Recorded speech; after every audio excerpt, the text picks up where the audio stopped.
This program features live coverage of an African safari and may include animal kills and carcasses. Viewer discretion is advised.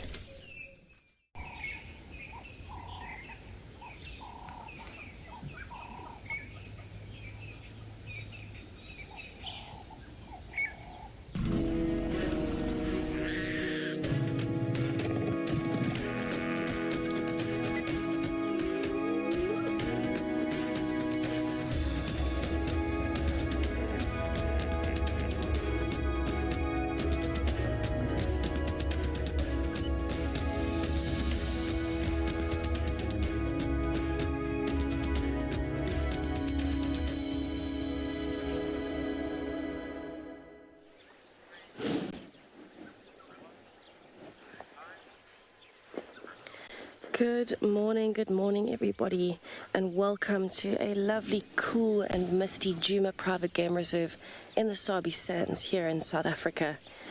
It is a lovely morning, and we are thinking that this morning it is going to be a perfect morning for predators that might hopefully be moving.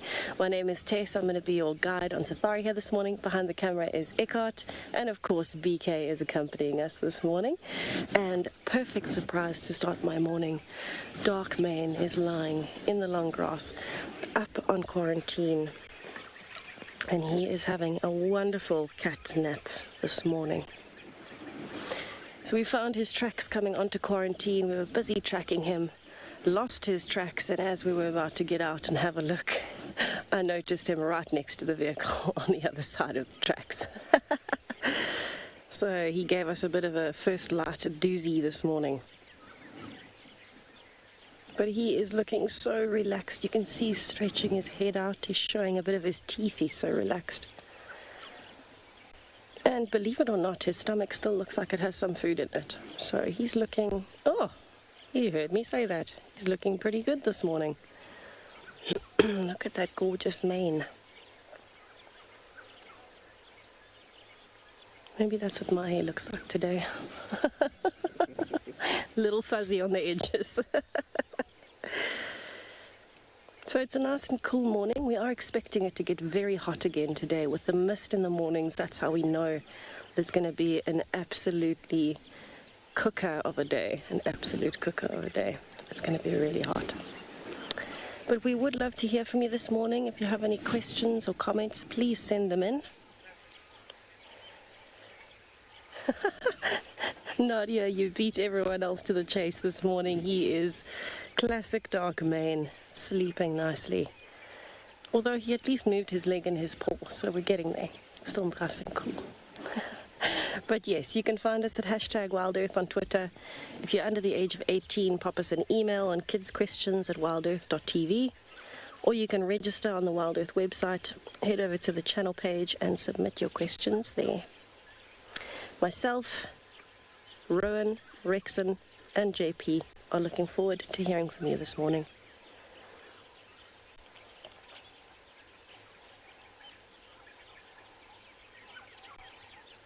You can hear there's still a lot of birds calling around us. They've just started with their dawn chorus. And we're very lucky that we found Dark Mane nice and early, because as it heats up today, it is going to get way too hot for him to be lying up here in the open clearing. So he is going to have to move. Luckily up on quarantine there's a lot of really nice big trees that provide shade. But I'm thinking he might actually, where he is now and where he was, he might be heading towards the dam a bit later.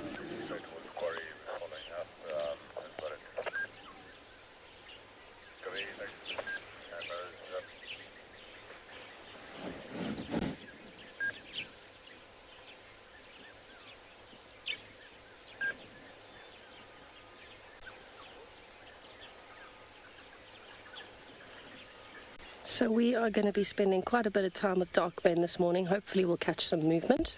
But while we wait very patiently, since it's Dark Mane, I'll send you over to Rowan to say good morning.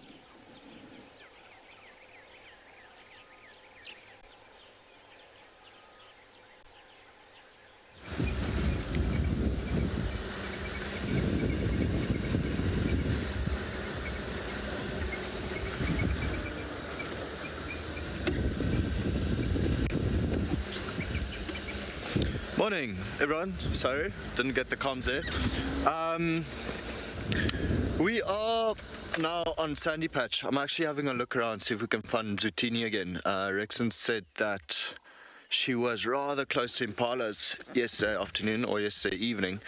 So we're just having a look here, checking if we can find any tracks, but so far, no luck yet. From here, we'll go back onto Vuyatela and then check the boundary. So anyway, this morning, you with me, Rowan, I'll be your guide, and then behind the camera, we've got Jason. It sounds like Tessa has already found Dark Main. I saw his tracks come from Gallagher Pan into quarantine, which is quite nice. Yeah, actually quite a nice morning. It's starting to cool off in the mornings and then getting light later. So this is what I like the cool weather. Also like driving out when it's still nice and fresh. Just means the animals are still a bit more active, especially the nocturnal animals, the ones we're specifically looking for now.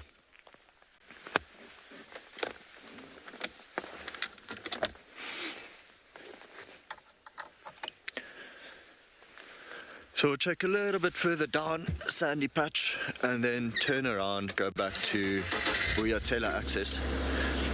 There's a very big herd of Impala right on the clearings at Sandy Patch and Vuyatela access, and they look rather chilled.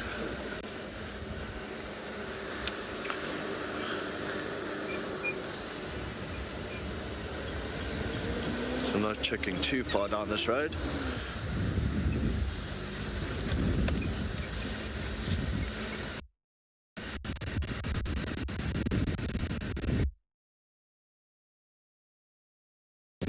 However, there are quite a few hippo tracks going this way. Can you imagine they went to Sydney's dam? So she turned around here and back to Vuyatela access.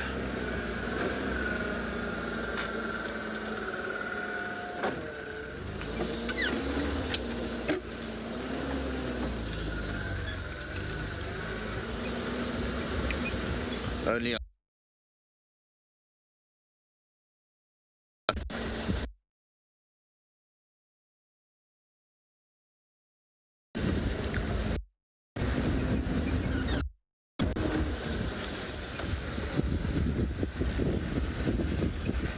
might even hop into Simabile a little bit later to check if Shaduli female is a shame. We were discussing it yesterday. I think every reserve has had a Shaduli female. I know on Impala we used to have one, and then also the place I worked before Impala, we also had a Shaduli female.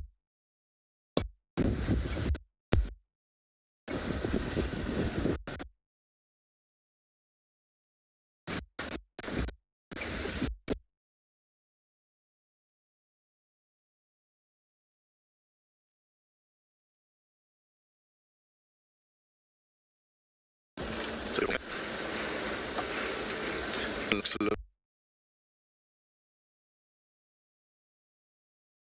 misty far down there.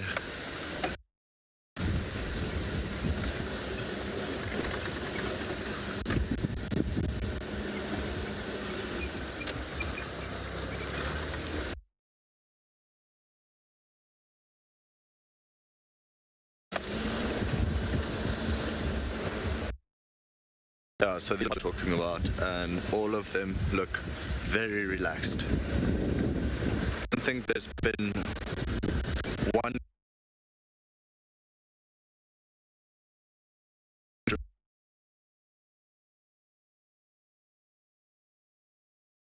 simple.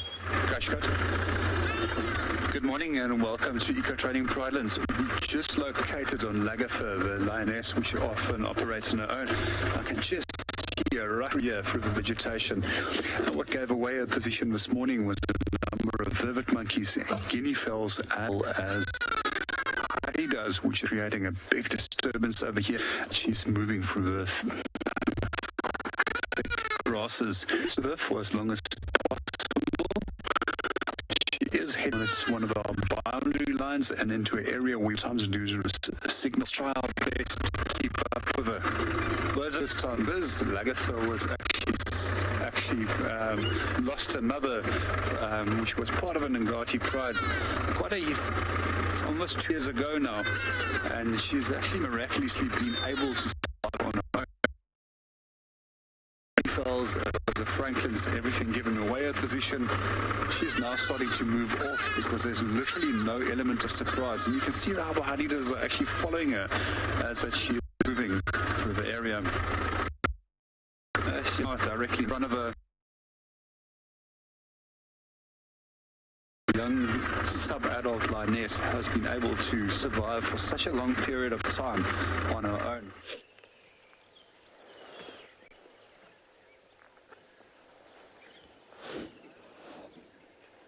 So we are still appreciating dark mane, and the sun is just starting to come out, so we are going to have an absolutely gorgeous sunrise up here on Quarantine. You can see the orange light is spreading by the second. You can just see the top peak of the sun.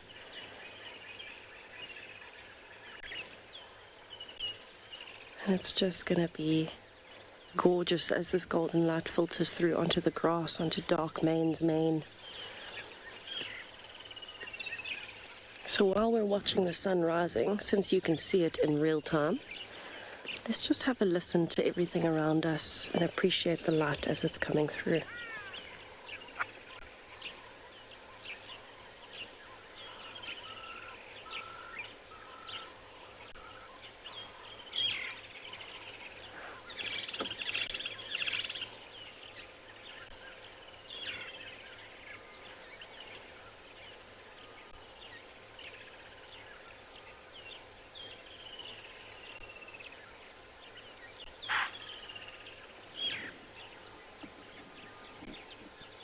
I think the Impalas have just realized that there's the smell of a lion. They've been walking right past us and haven't noticed him.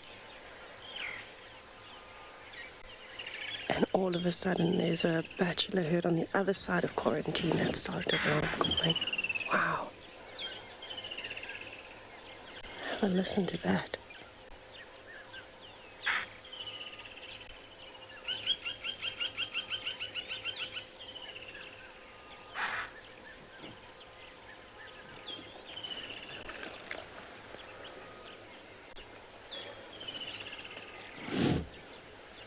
I don't think the Impalas know where to look. We can't really see them properly because they're quite far away, but they've obviously picked up on dark mane's scent.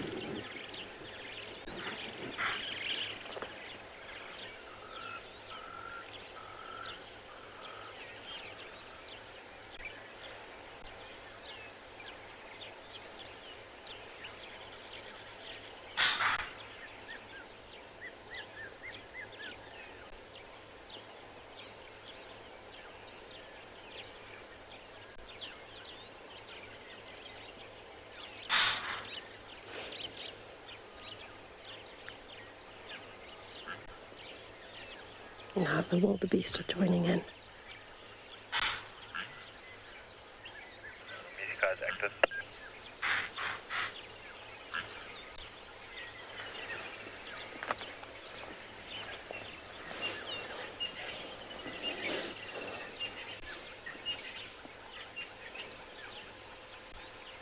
So now we're just starting to see the tops of the grass starting to get illuminated, and if you have a look, you'll see that dark mane is still happily sleeping, but we're just starting to get a little bit of golden light onto his mane.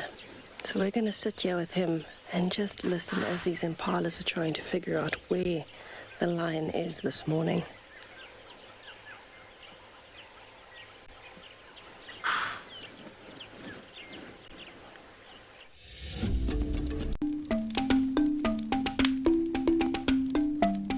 Nothing beats sitting around a campfire at night whilst on safari, listening to the calls of the wild and chatting to your guide. If you sign up to be a WildEarth explorer, then you can enjoy this from the comfort of your home. Imagine hearing bush stories from your favorite WildEarth guide and reliving their highs and lows of a life spent in the wild.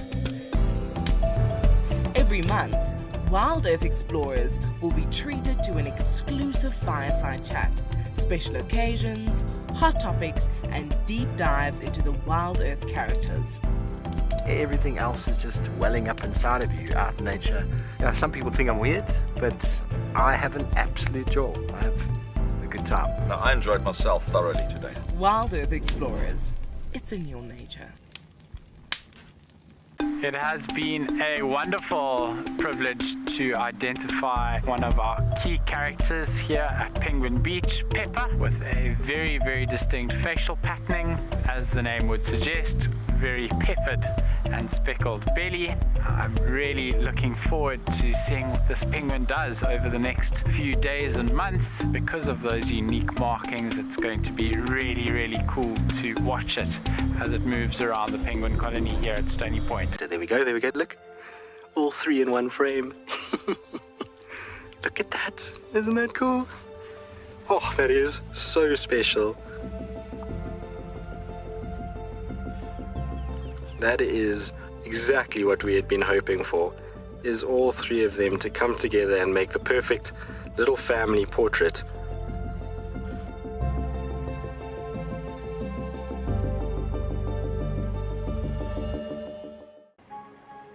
I love being a cam up for WildEarth. The animals coming right up close to you, especially like lions. Sometimes you get nervous, but you have to go with the flow.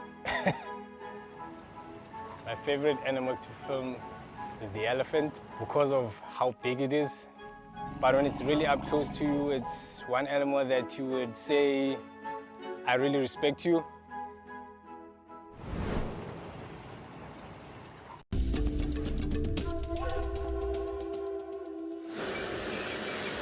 Righty, so we've made our way all the way to the boundary. No tracks of Mzutini that I could see. Also nothing in the trees, no carcass, no sign of anything, only hyena tracks everywhere. So I think what I'll do is just drive the boundaries around till we get to about Twin Dam area. Last time I was here, that was kind of my lucky spot, so I haven't been back there just yet. I think we'll stick to that plan. So now you can actually see the mist in front of us, the fog. Lots of elephants around. We had one that broke into camp again last night. I think poor Marcel got quite a fright coming out of his room.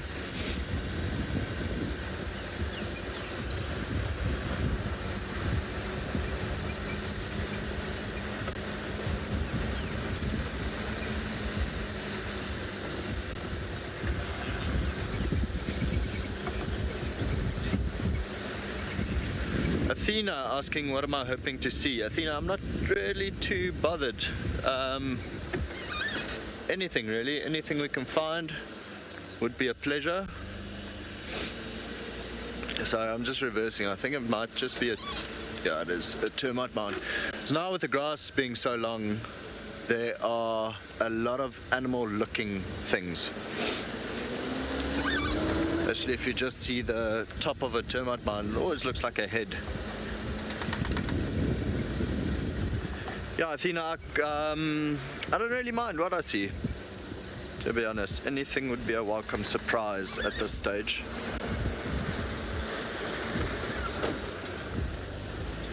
What are you hoping to see, Athena?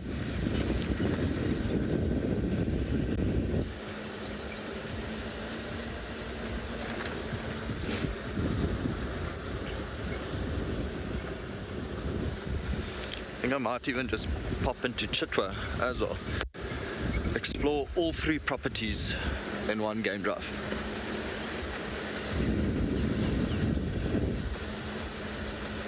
I actually see the fog is clearing a little bit now.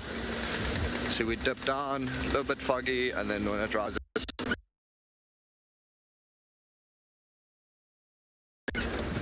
not as bad as yesterday. But I think yesterday was spectacular, misty morning. Okay, let's see what Tessa's up to and what Darkman is doing this morning.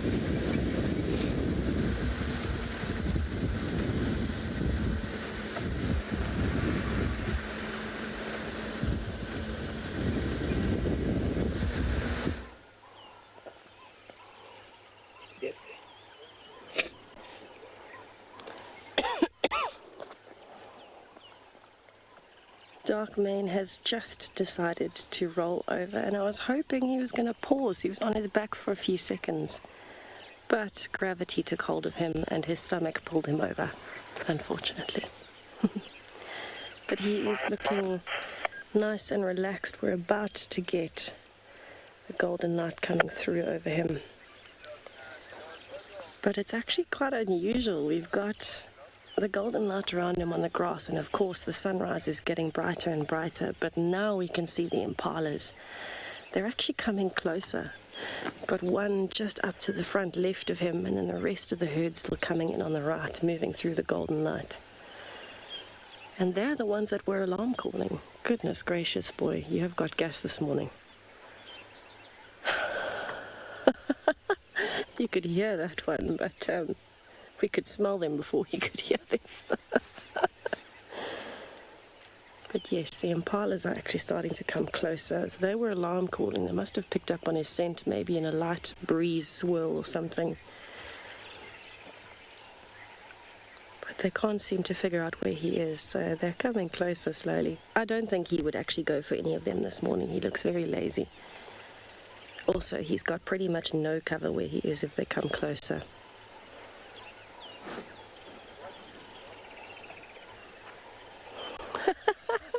Darkman lover, that is quite a question so early in the morning. It's all in the name, isn't it? This must be your favorite way to start the day. Darkman smells a little bit fishy to me usually, just him in general, especially if he's been lying around for a few days. But this morning he's particularly gassy, so I wouldn't even know how to describe that smell. It's strong, I can tell you that much. It's enough to make us a little watery in the eyes every now and then. Luckily my glasses are very helpful for that. I prevent the hot steam of his gas from getting to my face. But I wouldn't even know how to begin describing what a lion's gas smells like. Warm rotten meat, I suppose. That's exactly what it is. Very hot rotten meat. But to me, his body, he normally smells like nothing. But if he's been particularly dirty recently, then he smells like fish. But that's quite normal out here. Even elephant bulls will smell like fish sometimes. It's not a particular smell like I get for the wild dogs. That smell drives me absolutely crazy in a good way.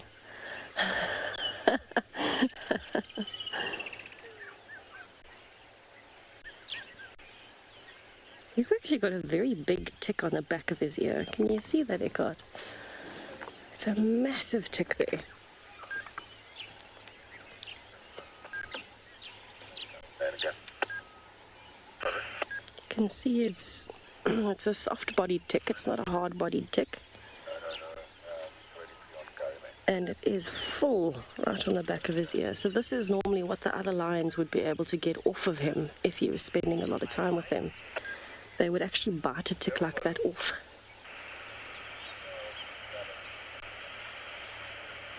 But of course it's got a nice steady supply straight to the bloodstream where it is, so its head is going to be buried deep in his skin.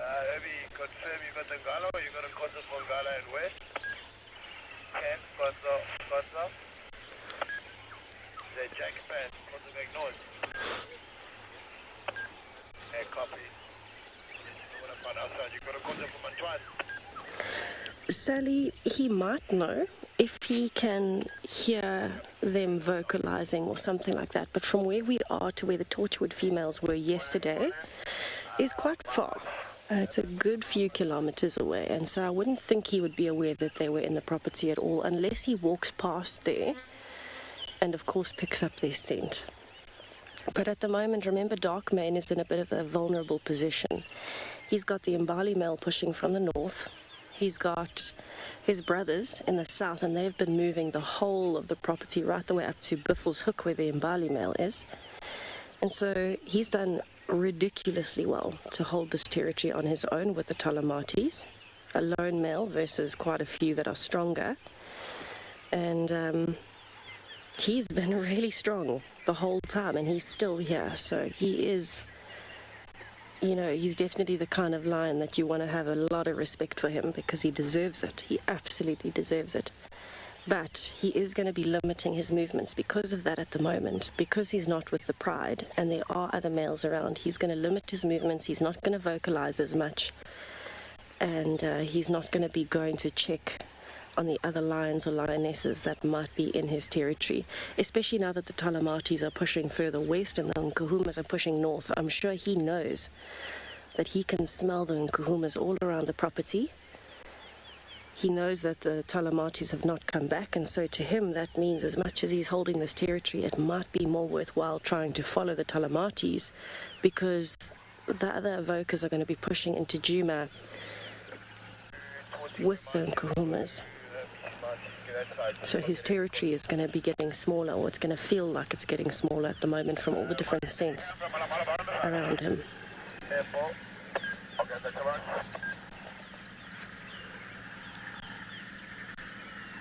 He was vocal last night, I believe. And so it very well could be that he's advertising that he's here because he's feeling a bit more comfortable. But it is a risky game at the moment, so we'll see what happens.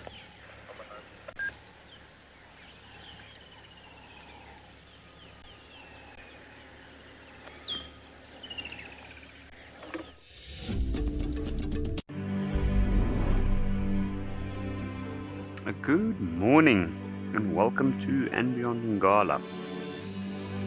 So finally, we've had a bit of luck this morning. Just a little bit of loving. And I think what we are hearing is the interaction between the herds when they meet.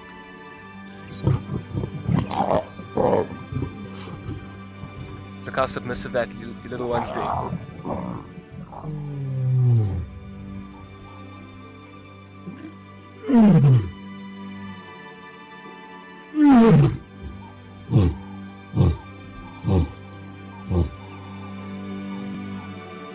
Welcome back to And Beyond Ngala. Talk about a true definition of a golden sunset. That's what I think that is. WildEarth has grown to know and love many unique wild animal characters over the years that we've been broadcasting live. Recently, we've launched a new initiative to sell non-fungible tokens of these animals to help conserve them. 40% of every NFT sold by WildEarth will be paid to the custodian of the habitat that each animal lives or lived on. To begin with, we have chosen 25 animals, 11 leopards, including Tingana and Hukumuri, 9 lions, including favorites from the Nkuma and Talamati prides, and 5 hyenas from the Djuma clan, including Ribbon. If you sign up to be a WildEarth Explorer before the 15th of February, then you will be entered into a prize to win a box set, including 1 NFT on all 25 animals. Head over to our website to find out more. WildEarth Explorers, it's in your nature. Guys, just watch what's happening. See, watch the elephants, watch the lions. See, the first ones to run are the cubs. Can you see them? They are right here. I'm not sure how scared you were, but I was quite nervous. But absolutely incredible. Expect the unexpected here on WildEarth daily.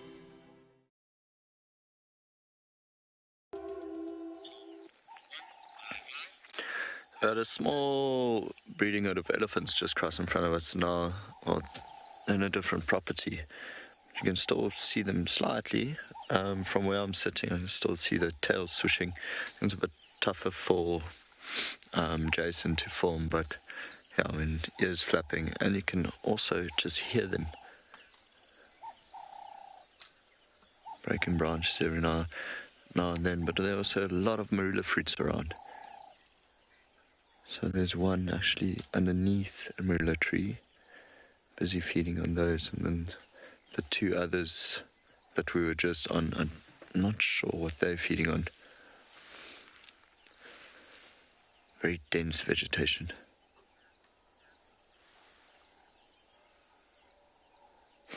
Just see the tail.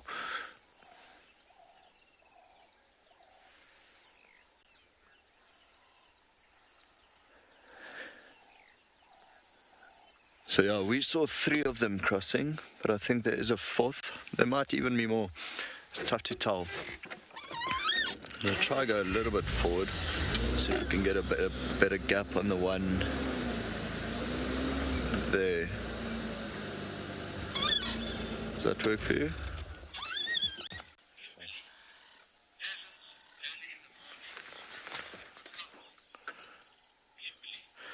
Kimberly, you're absolutely right, and it's actually very pretty now as the sun is starting to peek out just behind the bushes. It provides that beautiful golden light that everyone likes so much.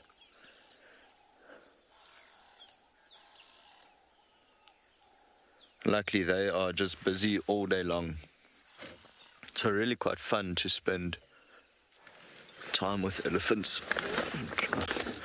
I'm just looking for my binoculars quick.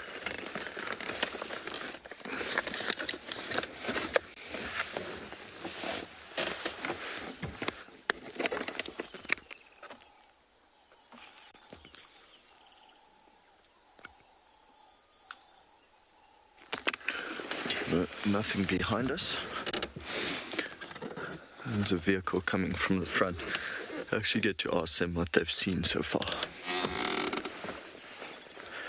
and then adjust our plan accordingly.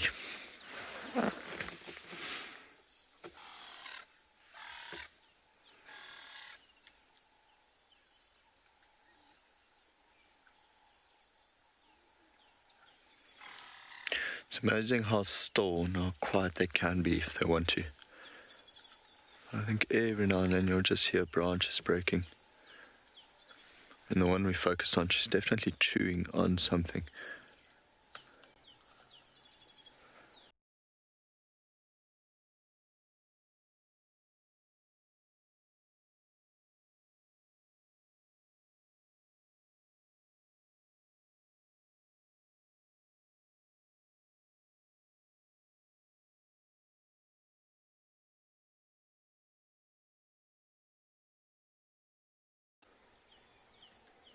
But it is nice that it's cooling down a little bit.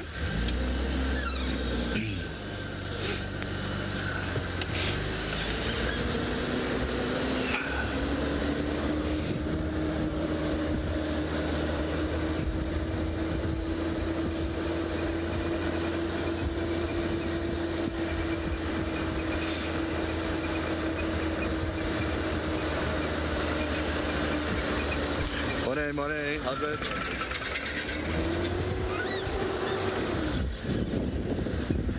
I don't think he was keen to stop and chat.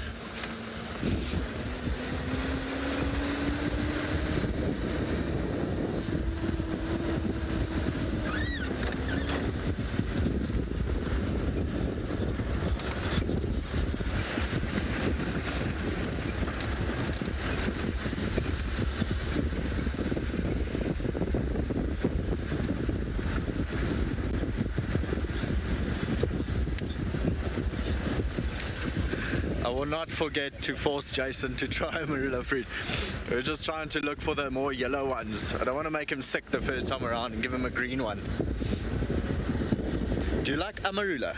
Yes, I do. Okay, so he likes amarula already. Okay, good. It's a good sign. You'll enjoy the fruit. I'll try to find you a nice one. Actually, the ones in camp are probably your best because they're nice and big.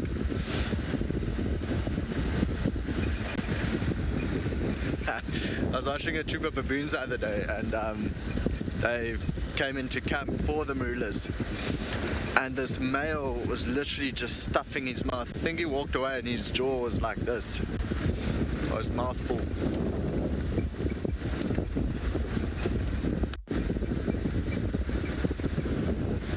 And you can't chase them out. It doesn't matter how many times you try to shoo them, they'll just come back.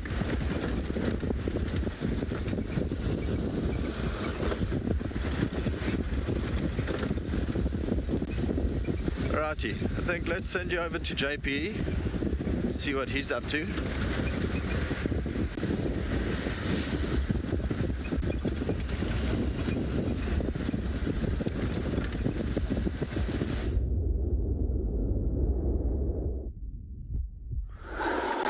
Good morning and welcome back to Eco Training Pridelands. We unfortunately lost our Lioness as she moved off into an area where we had no signal, and also that she was heading towards one of our boundary lines, moving into another property. For those of you that joined a little bit earlier, the Lioness is definitely Lagafer, a young Lioness that actually operates on her own. After she lost her mom, she actually got pushed out of the main pride. At the moment, we are looking at a small number of Impala rams that are about, and we're seeing that at the moment that the whole social structure of these Impalas have now started changing from all mixed groups to small little bachelor herds and individual males that set up little territories. They're probably one of the species with the most dynamic of all social structures. What I do find interesting is that when they do rut, they actually form what we refer to as a temporary harem association. Unlike a zebra, for example, which has got a permanent harem, where they've got a single male with several females which is inside their territory. Their purpose is to mate with these females as quickly as possible and then move on before they lose condition. And they can only maintain their body condition for roughly some 7 days to 2 weeks in the peak of a rutting season before they're displaced by a stronger male. Unfortunately, all our Impalas have now moved off into a thick vegetated area and we've no longer got visual on them. We're going to start slowly move on and see what else we can go and find.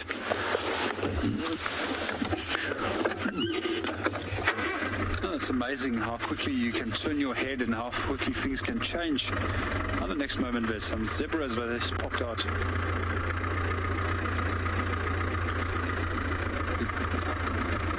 I didn't hear the question very clearly, if you don't mind to repeat it.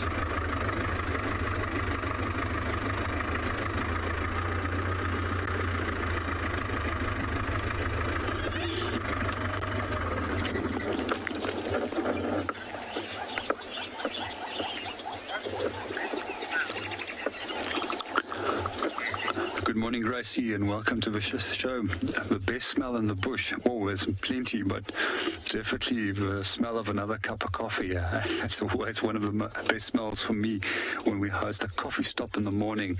As that fresh smell of coffee that comes out of that plunger. There's a number of natural smells out here which I also like, and one of them is a plant that is called the wild jasmine, and I really like the aroma of that little plant.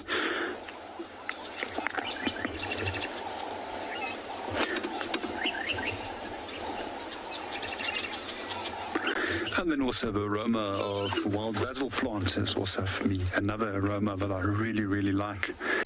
As basil is always a connotation for me with cooking, and one of my favorite things to do is actually to cook. I'm just busy looking at some zebras that are making their way into the open area. And you'll notice that they will every now and then just look up and see what is going on around them before they drop their heads to continue feeding.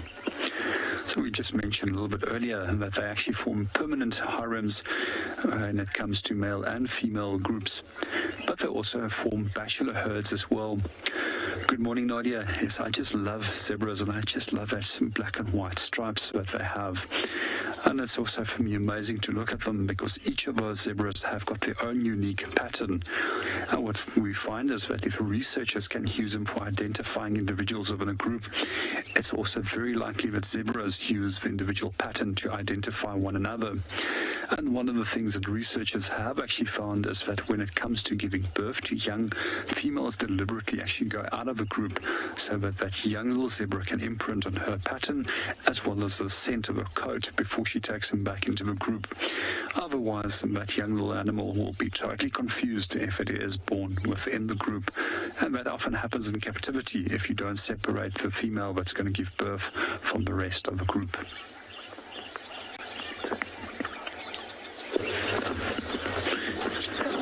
there's also a number of things that I do like about the patterns, and I do like a number of the stories about how the patterns actually work. And some of those theories is that this patterns actually used as a disruptive marking to break up their shape. And when you do see zebras and they are standing in the shade underneath a tree, it's sometimes actually quite hard to spot them because of how the shade and the combination of their stripes break them up. But it also makes it more difficult for a predator to actually single out an individual when they're all bunched up together. And when you actually watch zebras running, we'll normally see that females of young will run up front, followed by females of out young, and then the male at the back, and then very quickly they'll all bunch together.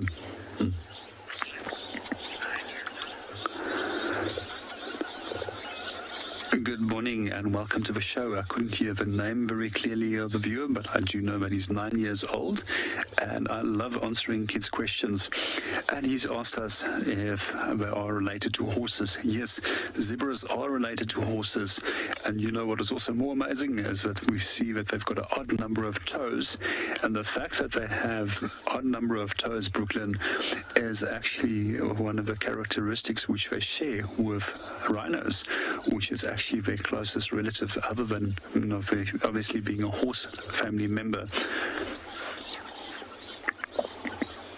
That's also interesting is that the ancestors of zebras and rhinos actually all had 5 toes, and as they've become more and more evolved over the years, they've actually lost those toes and leaving them to have 3 and 1.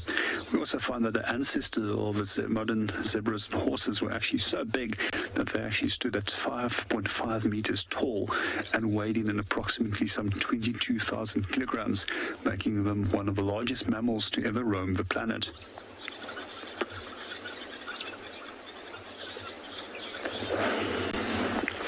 Going to see if we can get a little bit of a view on our zebras again. I've just moved into a thicker area.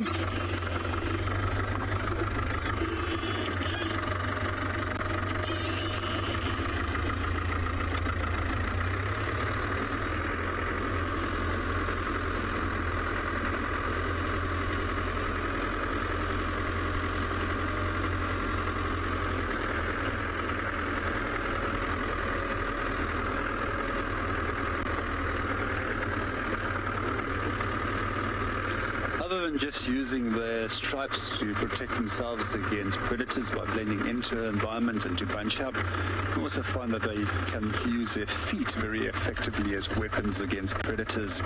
And they're actually known to have killed lions. But we've unfortunately lost our zebras now. We're going to move on. Let's go and see what the rest of the team is up to.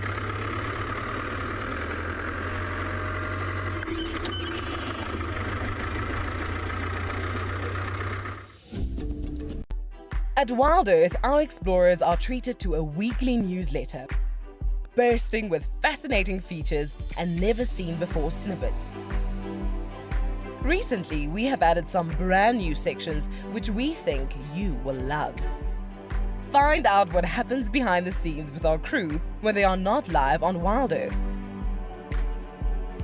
Have a giggle at our moments of the week from both Safari and Penguin Beach.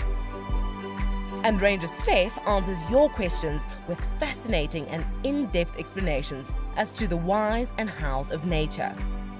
20 yards away from one of the most endangered species. All of this and more delivered to your inbox every week. So what are you waiting for? Head over to our website, sign up to be an explorer, and join the adventure. WildEarth Explorers, it's in your nature.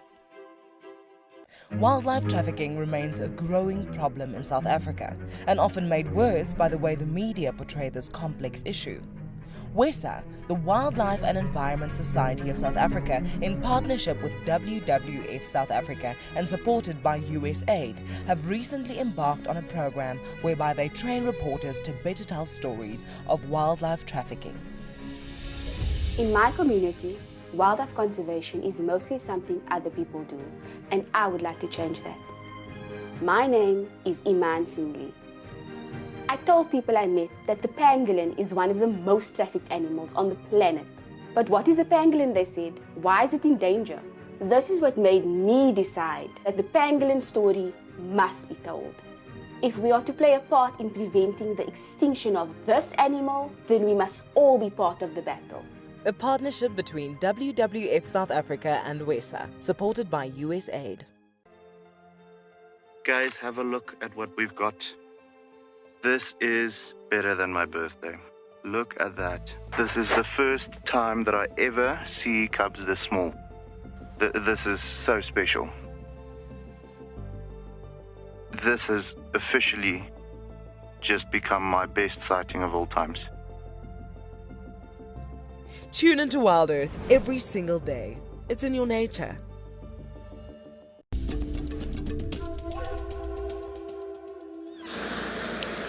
So we found tracks of looks like a young male leopard, and yeah, it was walking this way, so we had to turn around. So let me just quickly get off and show you exactly what I'm looking at. Also try to figure out where he turned off. So Jason, if you can see the track here going in this direction. Luckily for us, he walked on the road for quite a long time. But then I think I drove over the track around here.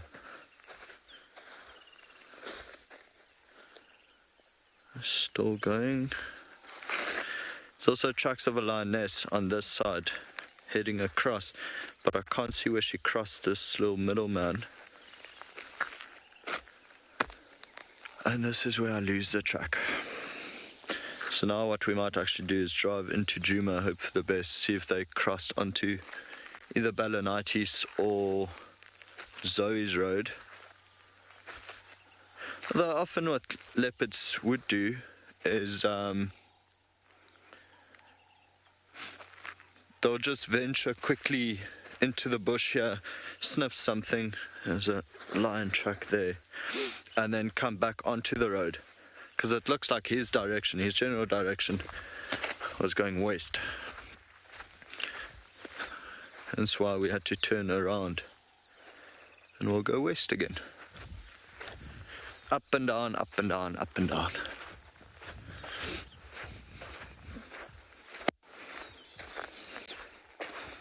Not a bad size track, I'd say, like that size.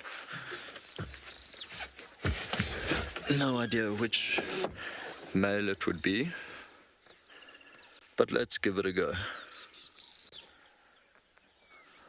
I like morning tracking sessions.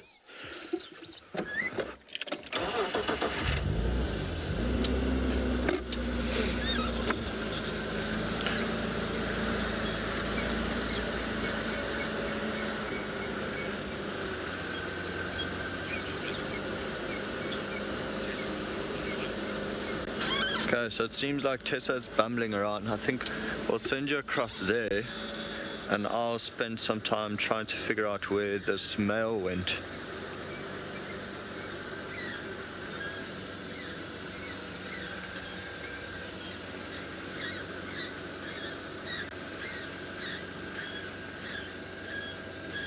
I think Tessa is with Black Mane on quarantine.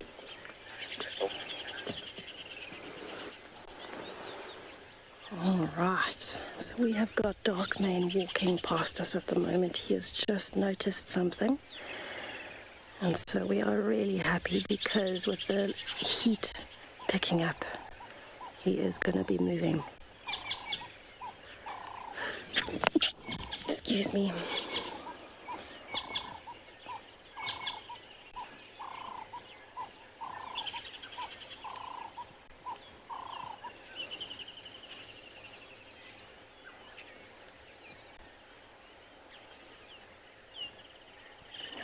He looks like he wants to get comfortable again.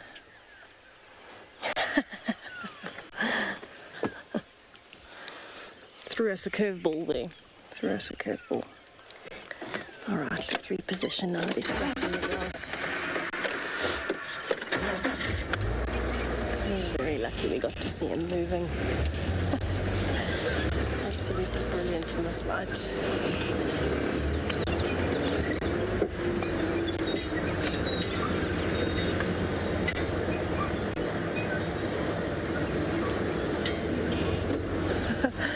Shante, to be perfectly honest with you, I actually don't know when last dark mane was seen with the pride. I think it was probably quite a while ago. But I'm really not sure because the Talamatis are all the way in Dulini. They're pretty far away. So I'm really not sure when the last time was that he was seen with the pride.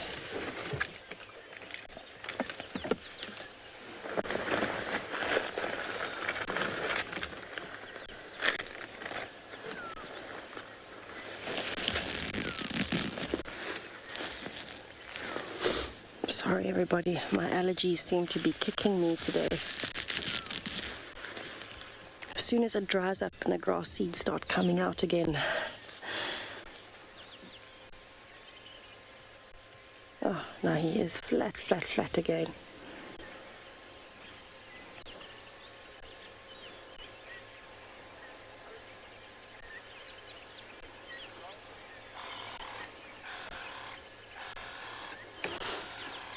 Ariel, his hips are actually looking pretty good. The whole time he was walking, he didn't have a limp. We've obviously always been more concerned with his paw injury because it affects the way he walks, especially after he's been sleeping for a while. That wrist paw injury is more established than the hip one. I'm actually more concerned about the fact that he's got a giant hole in the top of his head.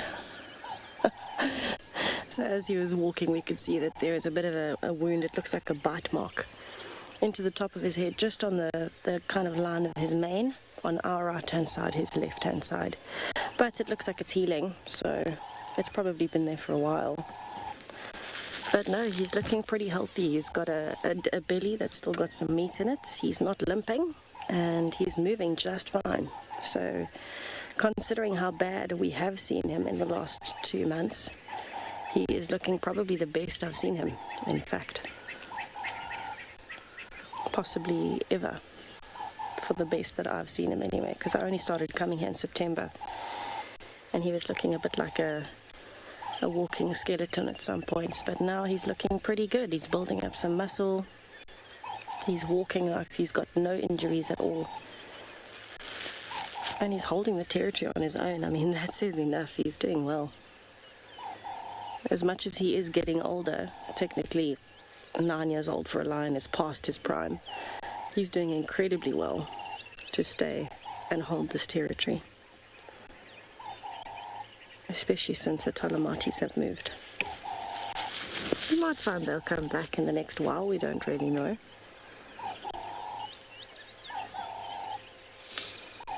But it's so good to see him walking and moving.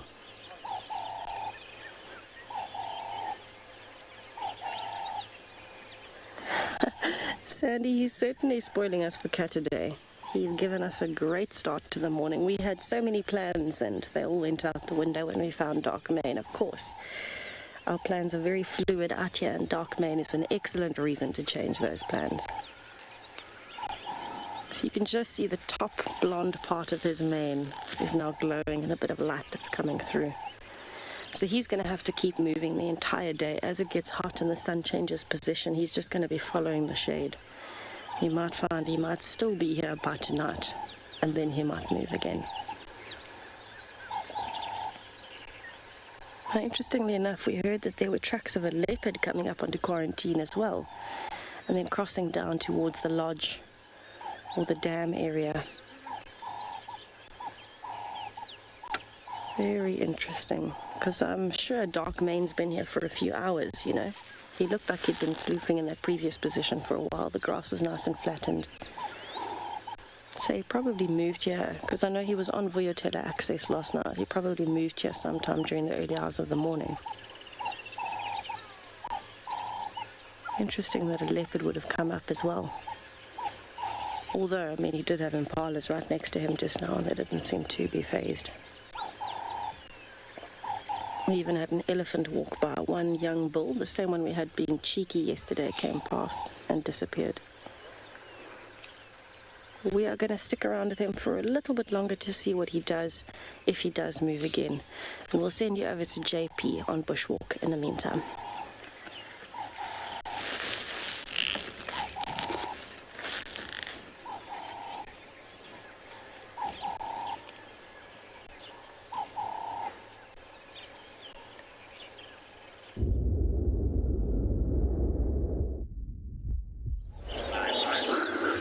Welcome back to Pridelands. While Tessa is looking at what Darkmane is doing, we are currently looking at a small group of white-faced ducks, also sometimes called white-faced whistling ducks, because of the beautiful whistling sound that they produce.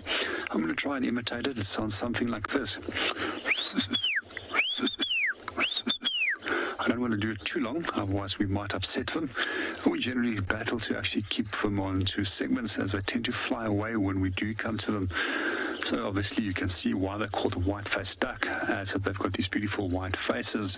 You can also use the coloration of a face to actually to look at what age group of you're looking at, as young birds have got more of a dirty appearance to the face compared to the adults, which has much more of a clear white coloration to the face. In Afrikaans, we actually refer to them as a nonnetjie-eend, which means a nun duck, because of a white face and a little black cap that they have on the back. Let's see what our little our white-faced whistling ducks are going to get up to. I'll just share a few things about the difference between ducks and geese. So quite often we do get asked what is the difference between these, and also quite often what we do find is that the number of bird species in South Africa is actually incorrectly referred to as geese, although we only have duck species in South Africa. And one of those are the Egyptian geese, which we quite often find at a number of the dams throughout the areas where we do our presentations. And in that case, it was purely named a geese because of the size. So the main difference is that the geese has actually got more neck vertebrae, and that they differ genetically by means of DNA as well compared to typical ducks. Also, when it does come to ducks, there's actually a wide range of different strategies that they utilize for actually feeding. And some species, you'll notice that will often go and graze. Others will upend and look for aquatic insects as plants, what they will feed on. But when you do go towards the northern hemisphere, you also find a number of very unique duck species, which actually has teeth that's designed for gripping fish. But we have none of those species, and I've always been fascinated by those when I did travel to Europe.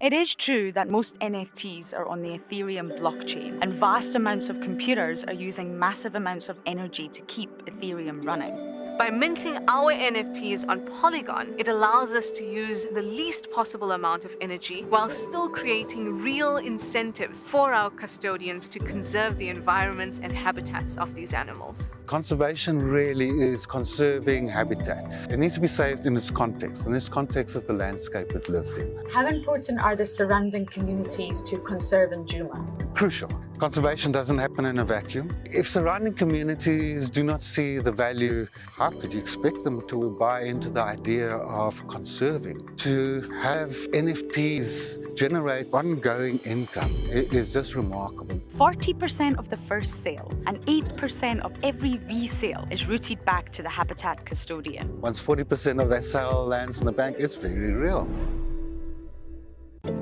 It's the most amazing experience. It's epic to feel the wind in your face, see the animals in their natural environment. My favorite part about today is meeting the wonderful WildEarth team. Afternoon, Pogs. Welcome.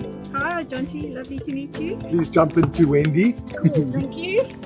To be able to actually travel on the roads, to feel firsthand what it's like, it was amazing.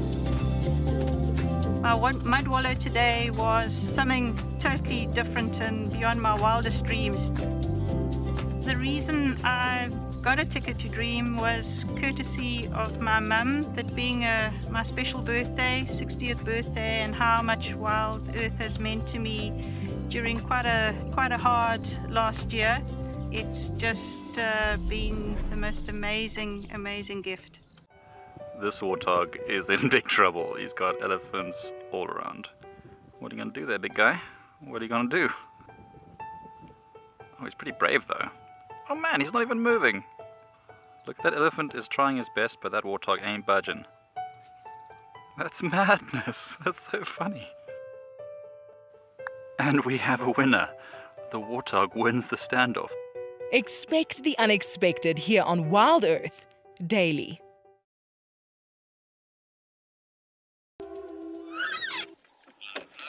Let me just reverse a little bit here. Quickly hop off, check whether you went left or right at this junction, and then we carry on from there. Quite a few cables all mixed up.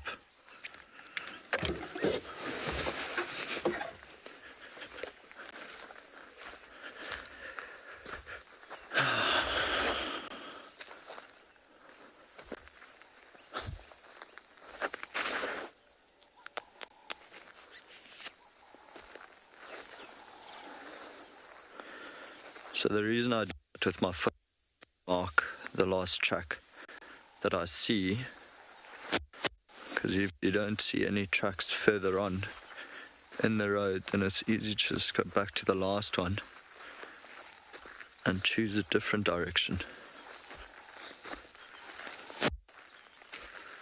Now I'm just looking for a sandy patch. It should be easier to see the track.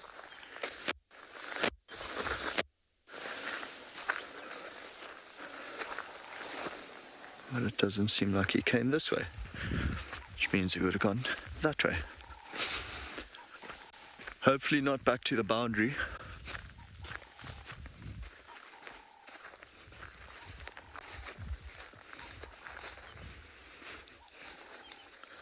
Luckily it's not as thick as it was the last time I tracked Nkuhumas.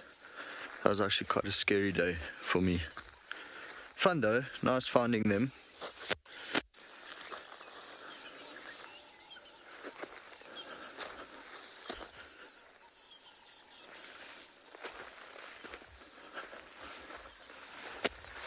This would be more fun.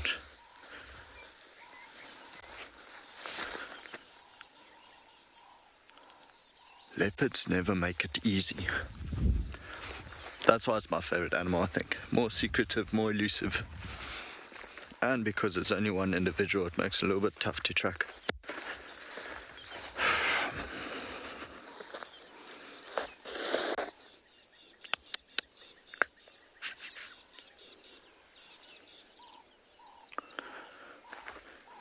Okay, we're gonna go left.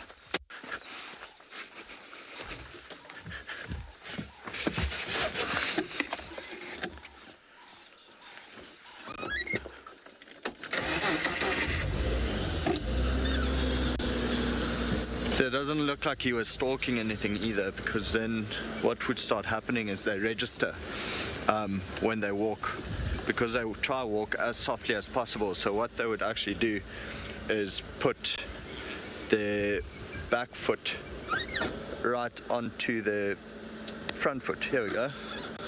Trucks are back on the road. So as not to crack more twigs. Actually very interesting to watch, and they can be so quiet.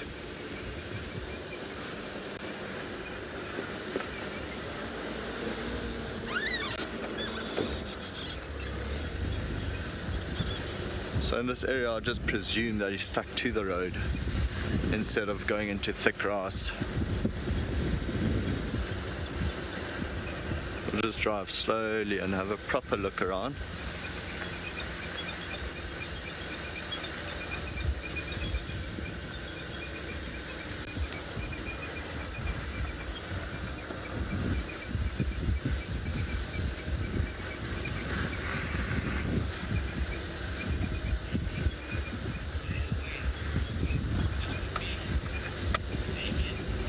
Damien, I think you're asking, is there a way to tell who this could be? I mean, in a sense, yes, because leopards are territorial, so if you see tracks of a big male leopard in a certain area, you know it's his territory, but also no, because that could be a different male coming into a territory to establish himself, or sometimes males share a certain road as the boundaries of their territories, and yeah. So you cannot say with 100% certainty that this is a specific individual, but you can surmise that it's possibly this one or that one. Okay, the tracks are still going.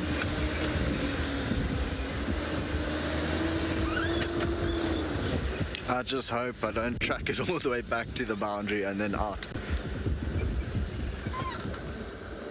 But that does happen.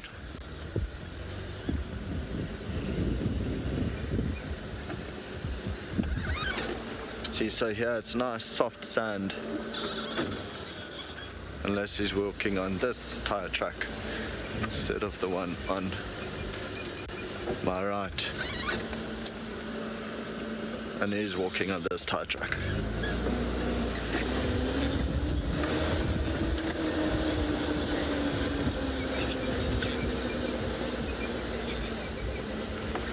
Colin, what would I say is the most interesting track? A pangolin. Yeah, their tracks are rather interesting. We were, especially also because there's a difference between the way a pangolin digs and an aardvark digs, but you wouldn't really notice it unless you've ever seen or watched a pangolin digging and then after he's left, go there and actually see what it looks like. We don't just write it off as an aardvark because you barely ever see pangolin.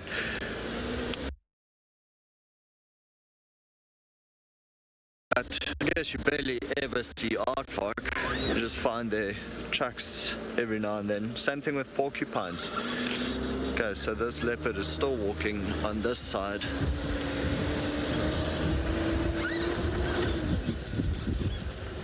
Hey, we're heading back towards camp.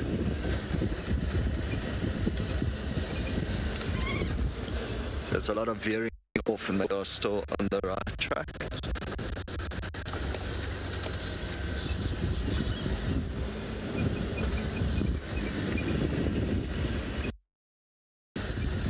Nice open area.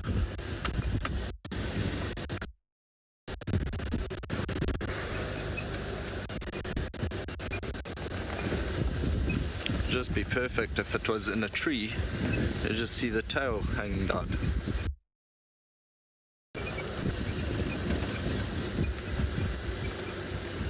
So what always happens to my safari plans is I've got this idea in my head that I want to do this, check Chitwa, check Twin Dams, maybe go into Simbambile, and then I get sidetracked.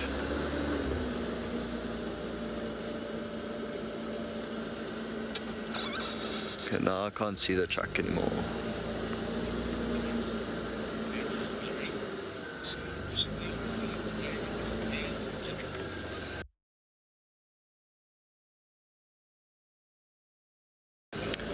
Thank you, Anna Marie. I think I'll need all.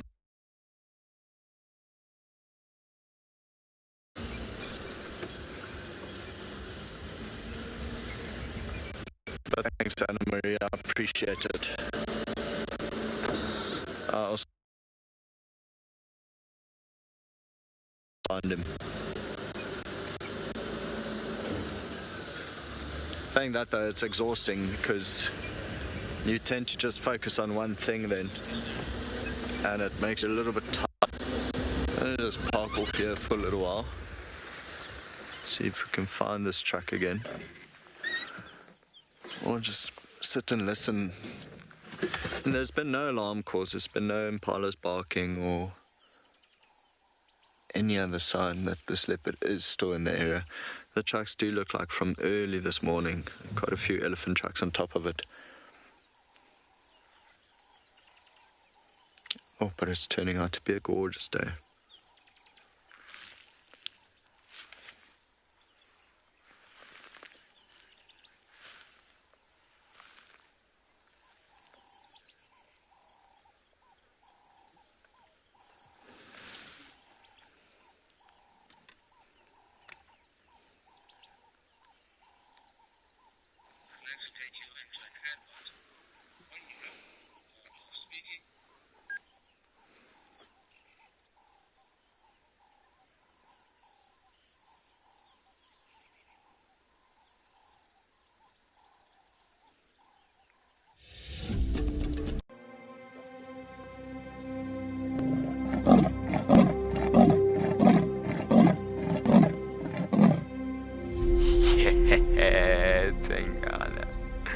That's my boy. It couldn't be a better morning. This is just too special. Wow, what a way to start off.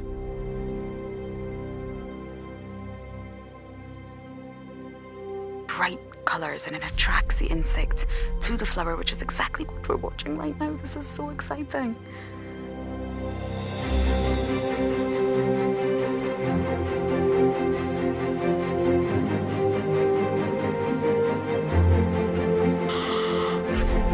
Oh, there's two.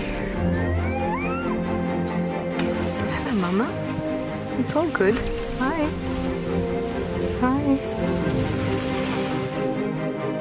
The smallest baby black-backed jackal I have seen in the wild. Look how full the belly is. It is so incredible to spend this time so close to an African penguin. They just make me feel alive. That is incredibly sweet. Grooming each other. Play is vital. This is how they learn. This is how they would tackle prey. There you go, there you go. There you go, there you go. Heart is pumping right now. Look at this, everybody. We've got a live kill. There's nowhere to go. It's just such an incredible privilege to be out here. It just keeps on delivering.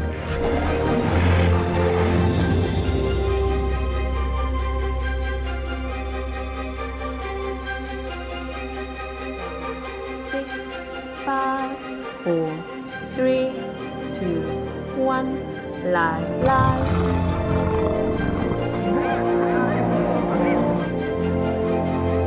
There she goes. Going for the youngster. She got it.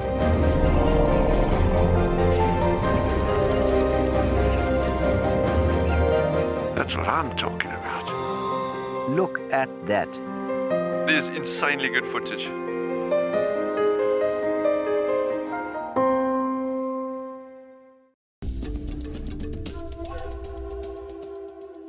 It's framed up.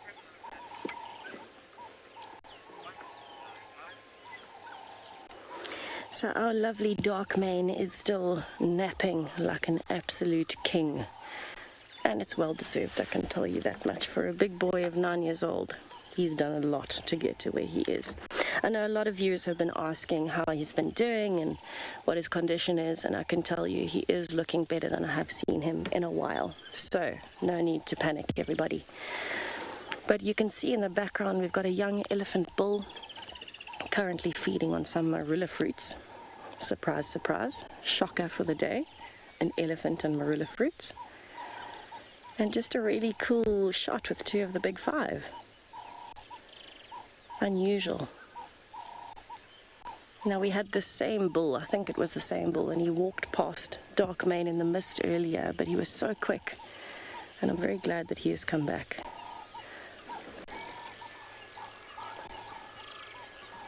Right, I'm going to move a little bit further back now that our Ellie has moved, so that we can see both him and dark mane. Would be lovely.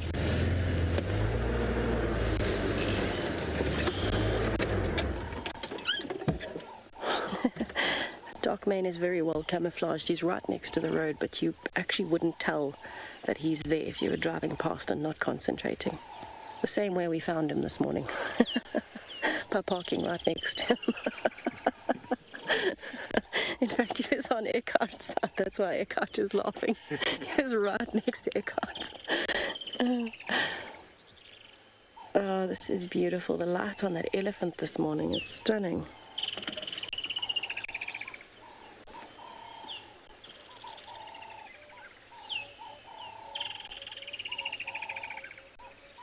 Just have a listen to everything around us. You can hear all the different birds. Occasionally you can hear the elephant feeding.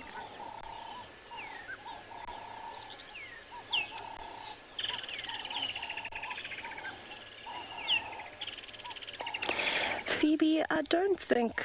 Oh, you're 8 years old, sorry. Lovely to hear from you, Phoebe. Thank you for your question. I don't think that dark mane will ever feel truly lonely, because he moves around and he's used to that life of isolation, if you can call it that, because male lions anyway move away from the pride and then spend the next few years either on their own or with some brothers or relatives that are males. You know, they do tend to spend a lot of their time on their own, and I think dark mane has been on his own for so long. When he broke away from his brothers, he's been on his own since then, unless he's been with the lionesses. And a male lion is actually not found with the pride very often. So most of the time, he'll be on his own. And because lions sleep for so much during the day, especially the males, I don't think he has the chance to feel that lonely. I'm sure he misses the contact, though. Lions have such strong social bonds, females more than males, but it is still there. And so maybe he misses that cuddle puddle when they are cuddling and sleeping together on a hot or a cold day. Maybe he misses that.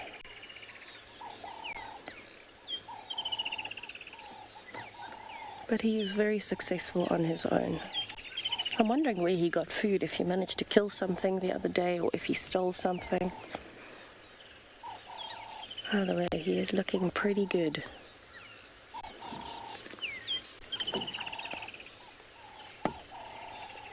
The elephant is playing a game of hide and seek with us.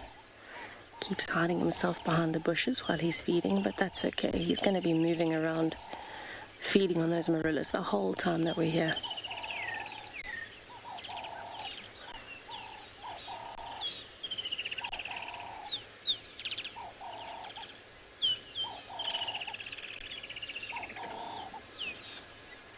Now we've got quite a lovely scene in terms of other animals here as well. It's not just dark mane and the elephant. Of course, you can hear all of the birds calling around us, which is gorgeous in this light. But we've also got quite a few plains game around. Ah, Madeline, you're most welcome. Just wait until you see the plains game scene that we have in front of us, with the impalas and the wildebeest and everything else. They're all really close by, but they don't seem to be noticing dark mane. So at the moment it seems like everybody wants to be up on quarantine. 2 of the big 5 in one shot, and you move further to the left and you've got this golden light, and then all of a sudden you've got impalas and wildebeest feeding. Behind them you'll see the occasional elephant moving through. I mean, this is 70 meters from dark mane. They're really not far at all.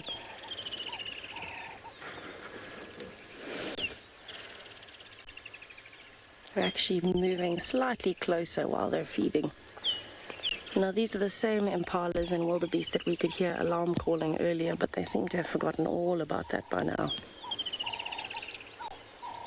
Ah, there comes an elephant in the background, but moving towards the drainage line. Just flashes of elephant today.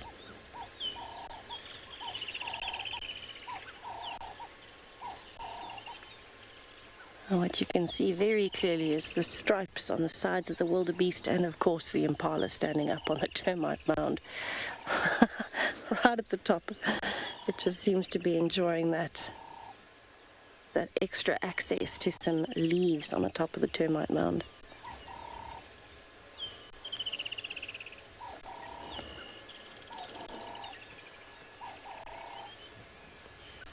If you looked at that, you would never think that there is a lion right next to us. So this is why we say you can't drive past a scene and not stop and look and listen just because it's impalas or just because it's something you see often or just because it looks relaxed. Because dark mane is right here and none of these animals are showing that.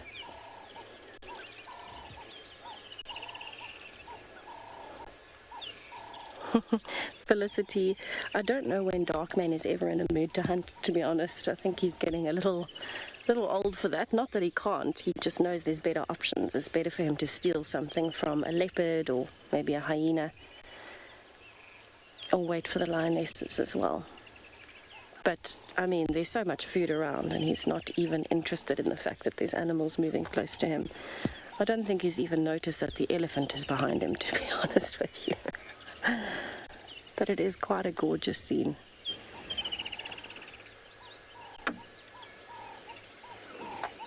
I mean, this weather today has turned out to be absolutely perfect. If anything, I'd say today has been the perfect morning temperature-wise.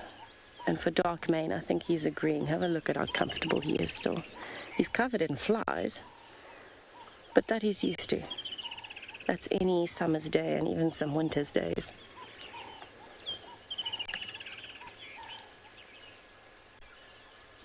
But just such a peaceful scene this morning.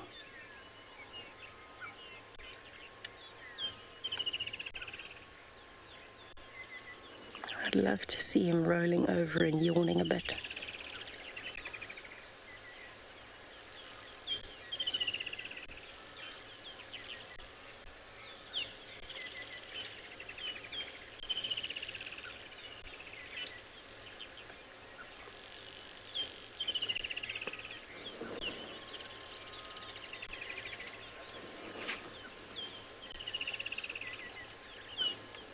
Okay, we're gonna keep watching what happens here in case the elephant does come closer. But while we wait patiently, we'll send you to Rowan on a bumble.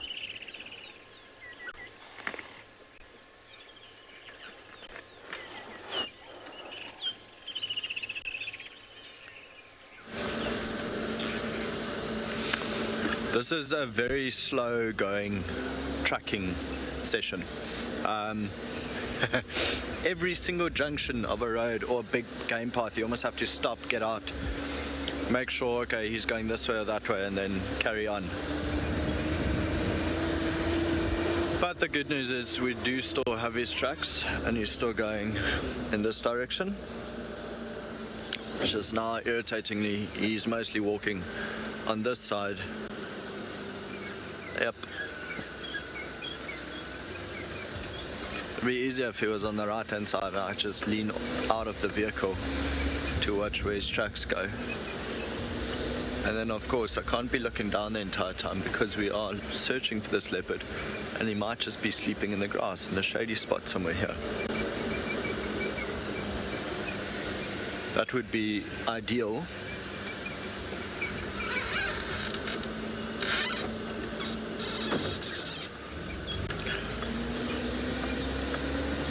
What I'm trying to do is just angle one of my tires in the middle and then the other one on this side, so I don't drive over the tracks in case we do lose it a little bit further up ahead.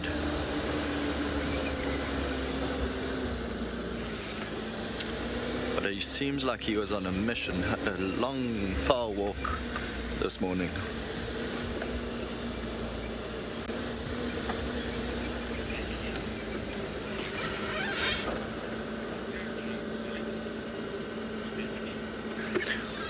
Stephanie, they actually determine their own territories, so they'll go around marking it. What he was doing here as well is, and I was showing Jason earlier, is he'll aim his tracks really off the road to a certain bush, turn around, urine spray on it, and then back on.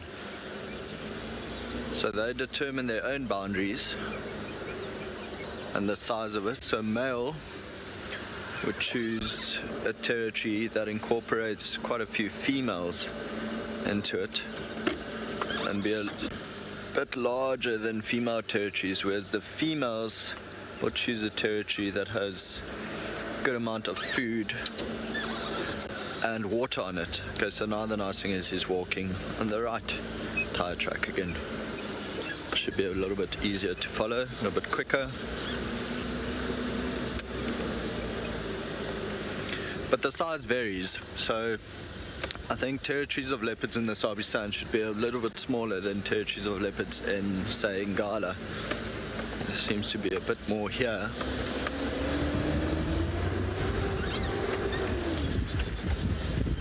And then we get to a junction. So excuse me again quickly as I jump off, just to make sure he went left or right.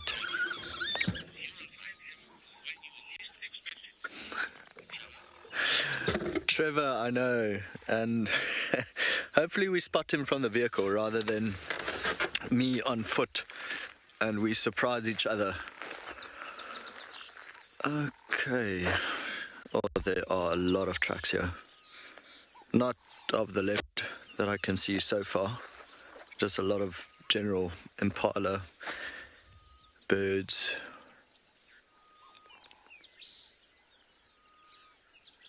And I can't seem to find the leopard track.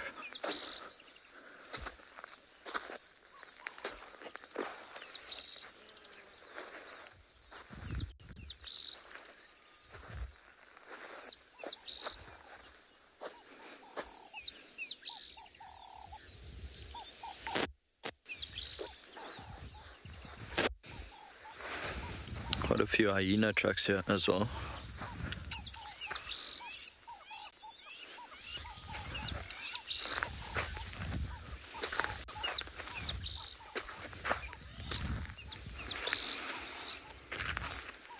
Okay.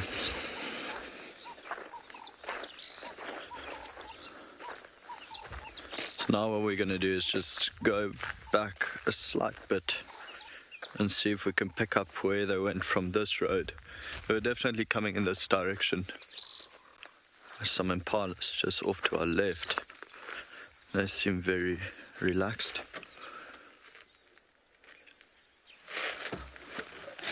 So yeah. Reverse a little bit, find the last track, and then work from there. It's actually a very slow process, but it gives us something to do in the morning. So I'm not complaining. Put a bit of hard work in.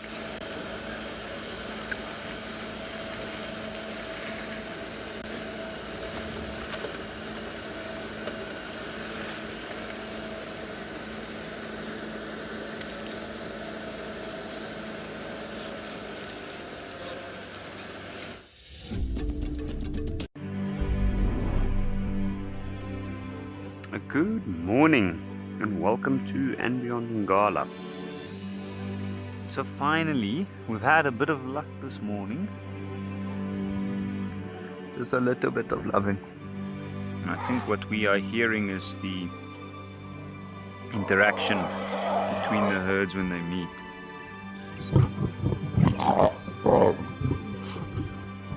Look how submissive that little one's being.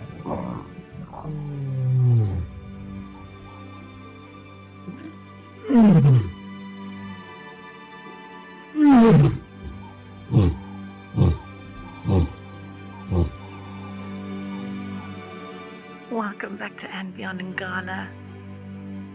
Talk about a true definition of a golden sunset. That's what I think that is. Stanley is such an awesome African penguin, and personally, my favorite.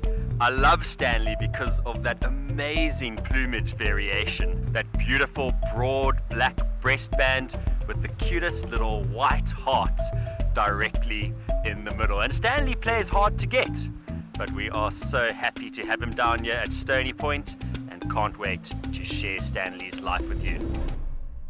This is incredible. Looks like vivid monkeys do sometimes go for swims. I heard something splash, but we couldn't see what it was in the long grass. Now I just saw that thing swimming there. This is incredible. I hope it gets to the bank. There are crocodiles in this dam. And it looks like, you see that monkey climb up into the tree? Wow. Expect the unexpected here on WildEarth daily. Funniest question I've been asked. There have been so many. You can almost do a little anecdote book just on guest questions. Sort of been asked, do you know which trees do elephants roost in? That's a tough question to answer with a straight face. Someone asked me if a windsock was for feeding giraffes.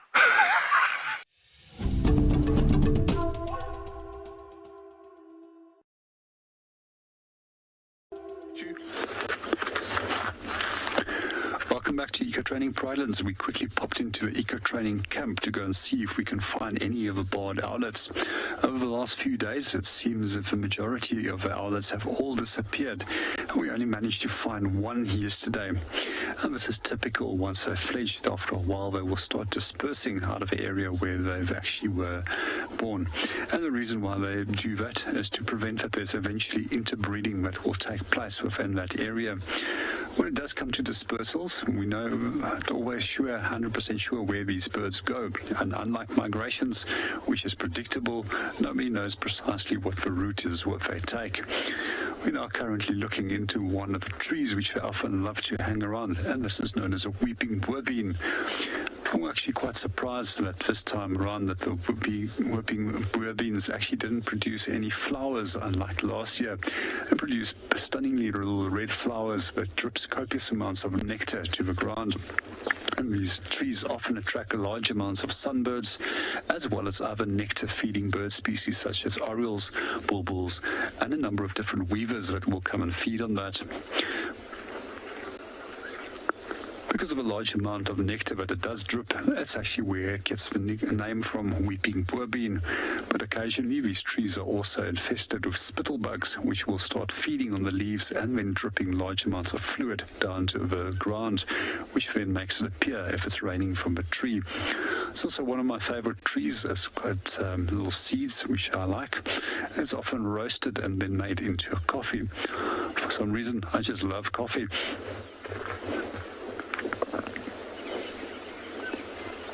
Well, we're going to continue and see if we can go and find our owls in the camp, and if we don't, well, let's go and see what else we can go and find.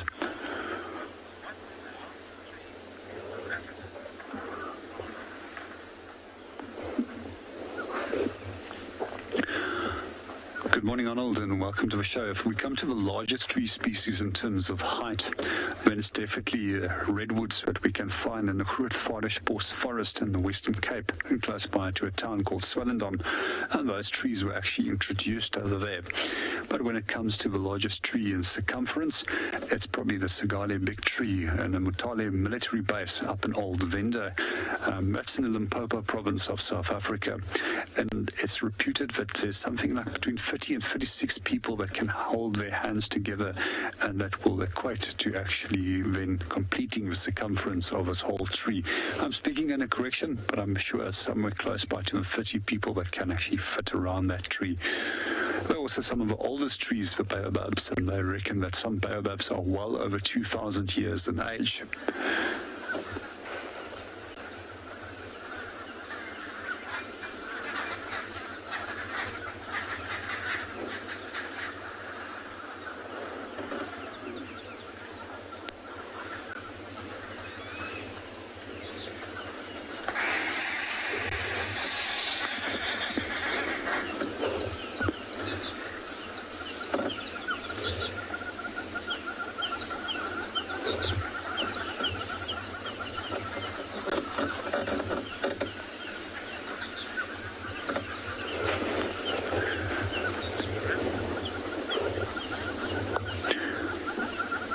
While we're searching for owls, let's go and see what Rona's up to.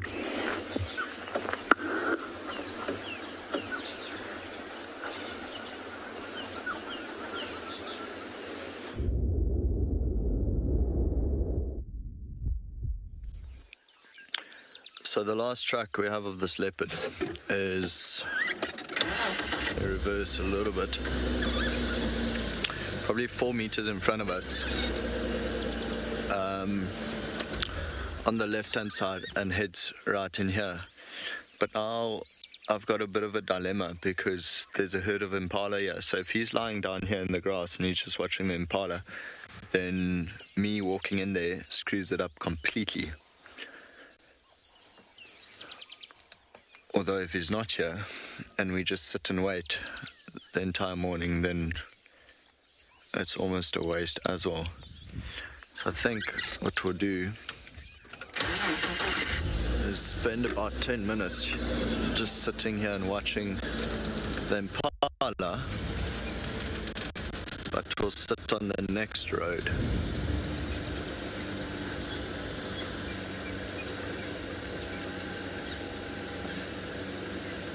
give an idea, the grass here, if I had to walk, it's probably about that long. So, very easily conceal a leopard if he's lying down. And now you can't really look for the characteristic flick of a tail, because if he is stalking and he is around here, then it's going to be, he'll be absolutely still.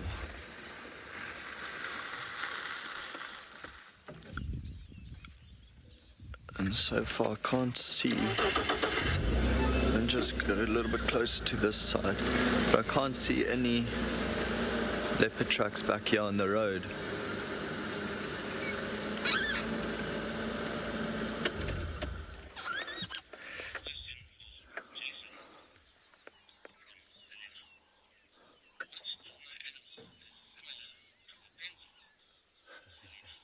Selena, Jason, that's your question.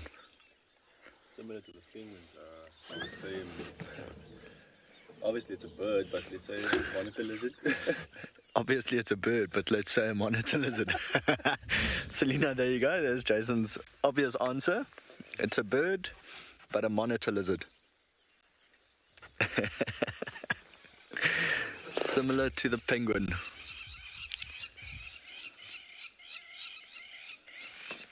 From the Cape Townian himself.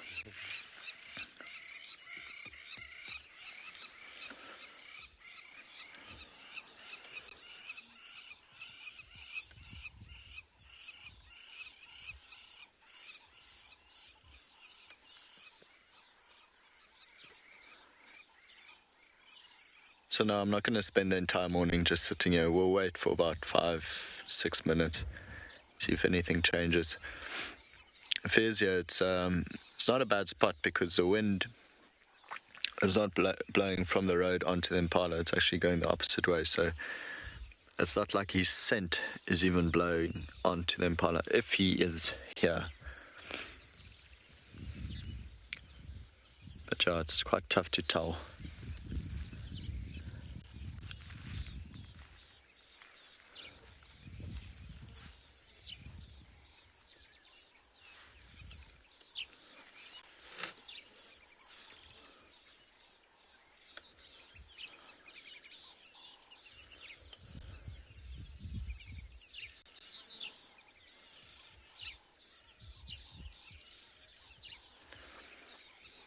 There's a tawny flanked prinia off to our left and it's making a lot of noise.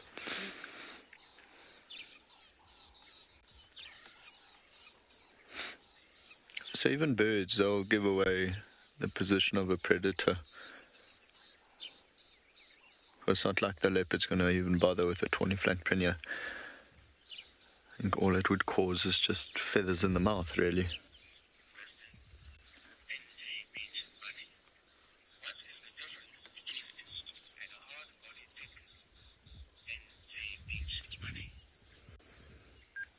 MJ Beached Honey. I think you're asking what is the difference between a soft and a hard body tick? I think that was the question. Probably the hardness of the body. If I had to be perfectly honest there.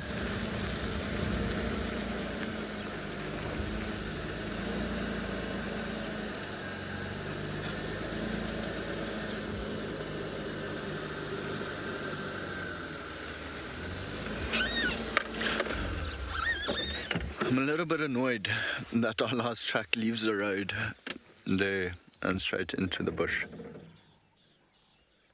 because there's really not much we could do now.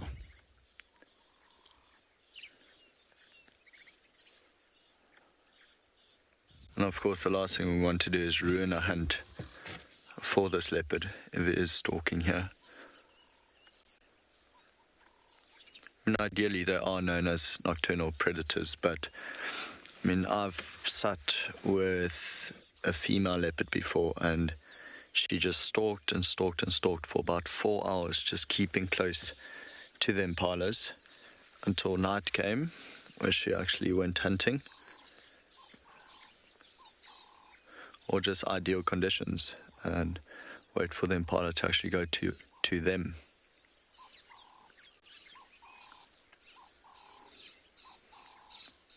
So these are the impala we're talking about.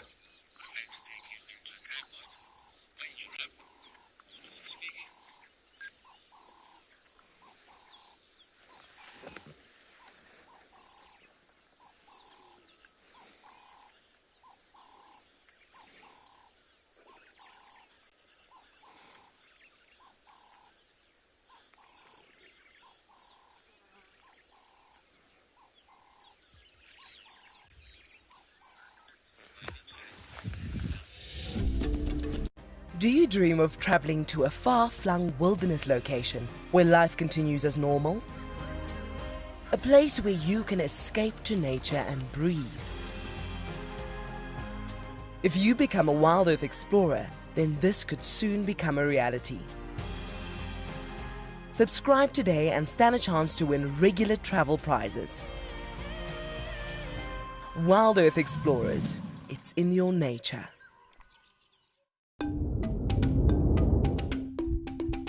I was so excited to come across DJ, or Demi James, Demi meaning half, and that refers to DJ's incomplete upper breastband. And what is so cool is that DJ has been building a nest, and we have also seen DJ hanging out with the partner. I cannot wait to see how the breeding season goes and bring you all the action from Penguin Beach.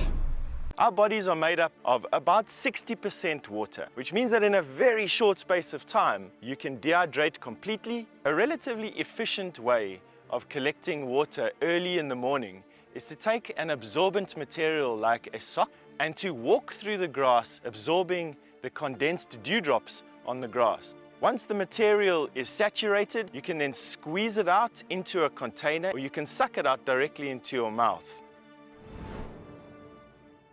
Hi, I'm Mike Anderson, and I come to you live every day from Eco Training Pridelands Conservancy in South Africa. The wild animal I think is most underrated. I think buffaloes are the most underrated. They're so tenacious and ferocious, and also very, very protective of each other, which I find incredible. You know, sometimes people think of the big five, they just think of lions and leopards and other big animals, but I think buffaloes are pretty underrated. Catch up with the guides daily here on WildEarth. It's a huge privilege to be in these incredible places with these amazing animals. I love filming lions. When they do get up and do something, it's always spectacular. When they are playing, are incredibly fun to watch, especially subalterns and cubs. I love being in the bush and working in these incredible places with these amazing animals. We want to bring it to you so that you can almost feel like you're right there and be able to experience it and enjoy it the way we are.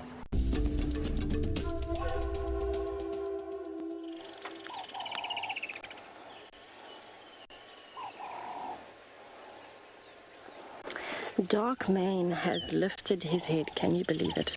He is looking up.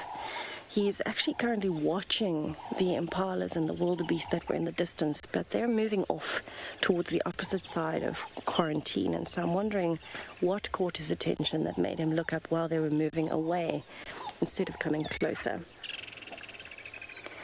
But he is looking in lovely condition. That's the wound that I was talking about on his head, just below the main area. If you come onto quarantine towards Vuyatela access, so on the northern side, you'll see me static next to the road.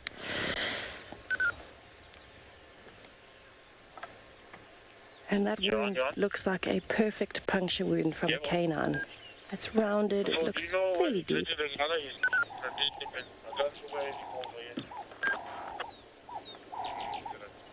But it looks like it's healing. You can see it's not oozing anything. It looks like it's been there for a bit. And I honestly can't remember if the last time I saw him, if that was there. It might have been.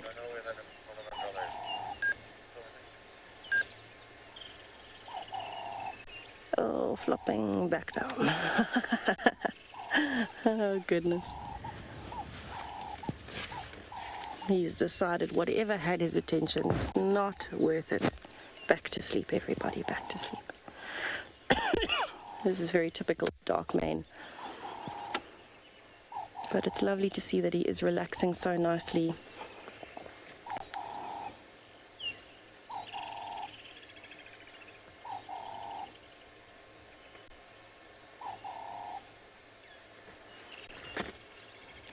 Now I wonder if he's going to stick around for quite a while, because I don't know where he would go from here. Possibly to the dam, possibly to Gallagher Pan again, maybe further south. But with all of the movements recently, it's a difficult situation on where he would go.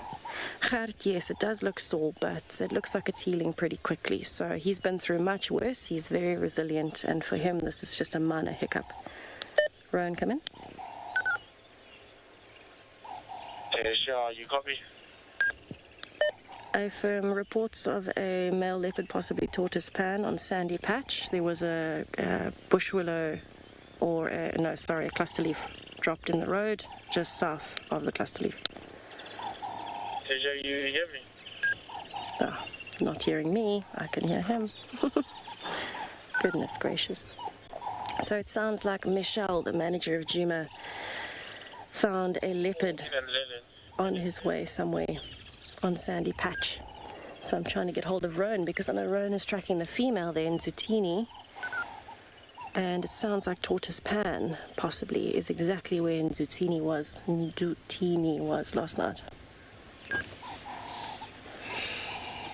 Possibly following her around. Maybe she's coming into Estrus.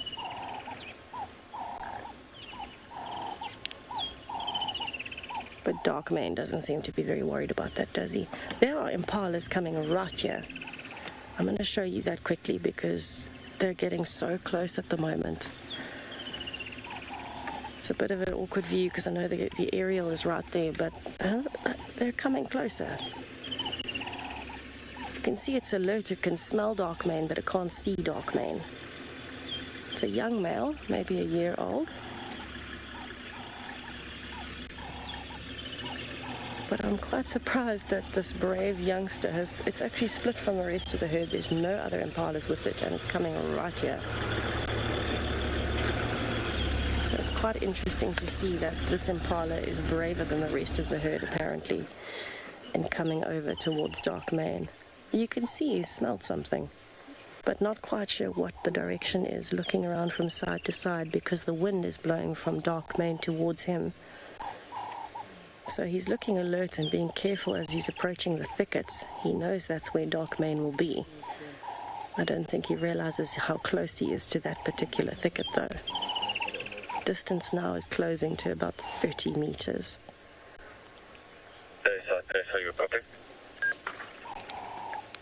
Go ahead. And Dark Mane is none the wiser.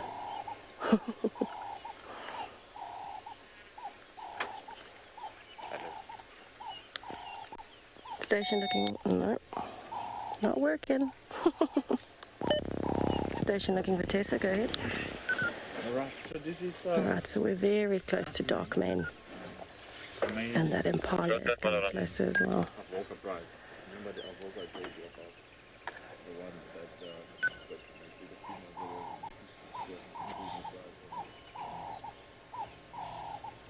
Alright, I'm going to turn my radio down. It doesn't seem to be working so well. I have to try a different channel to get hold of them. I'm just loving how relaxed Dark Mane is right now. He does not have a care in the world. You can hear there's another vehicle that's joined us, another one that's coming in. Because it's Dark Mane, it is a 3-vehicle sighting.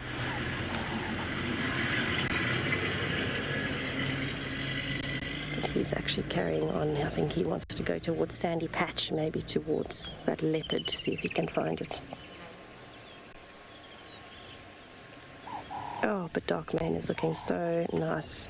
This is what male lions do when they poop. Not really full. He's not full. I can see his ribs. But during the day, this is what they do. They move a lot during the night. I think Dark Mane is going to have a very sleepy day. It gets warm, that's why they start eating.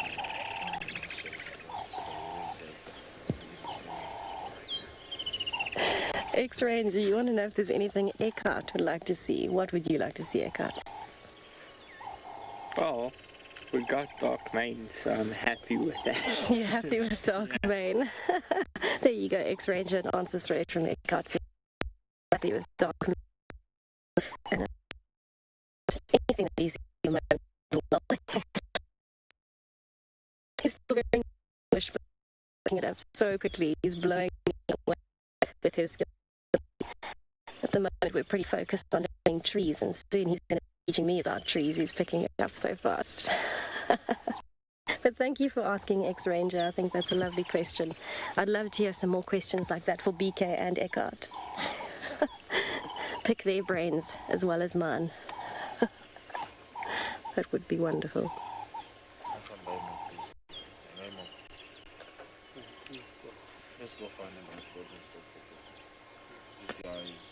We've got some very strange dynamics happening here at the moment. It's just...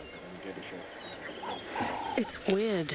Everything that's going on at the moment with the movements of the torchwoods and the talamatis and the gumas. I think the torchwood females yesterday were very brave coming in this far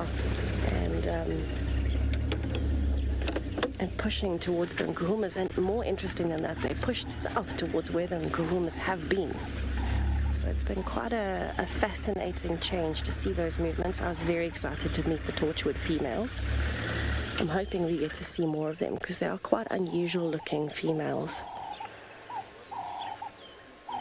But just trying to map out in my head where the lions have been moving recently, it's not a surprise that dark mane is right in the middle of Djuma on his and is not going anywhere because there's so many movements, so much lion calling happening every night. For him, it's probably a bit. He's getting old. So he's past his prime. He's starting to go downhill, which is the lion. They're at their peak from 6 to 8 years. 9 to 10 years starting to go downhill in terms of power and dominance. So I think he's probably feeling naturally a bit overwhelmed with the movements. And he's not quite sure how he's going to fix that. Doing one session unlock with maximum volume. Currently open just south of Territorial access. Leopard, visual 5. But I would be very interested to know what happens because I'm going on holiday soon. Go ahead. It would be interesting to see how it changes while I'm gone until I get back. I'm getting the feeling that our radios are working, but his isn't. Because I can hear him and everybody else, and they can hear me, but he can't hear me. That's quite funny. I don't feel so bad anymore then. The intricacies of living in the bush, everybody. Communication is over a radio. I love it. I think it's so entertaining to talk on the radios. You feel very official when you're doing it. But of course that can have its few little hiccups every now and then too, and that's okay. Everything out here has hiccups. It's unpredictable. Just like dark mane, just like tortoise pan or Nzutini, or the torchwood females yesterday completely surprising us by being on Djuma. That's just absolutely mind-blowing. But that's the magic of being out here. That's the passion. That's where it comes in.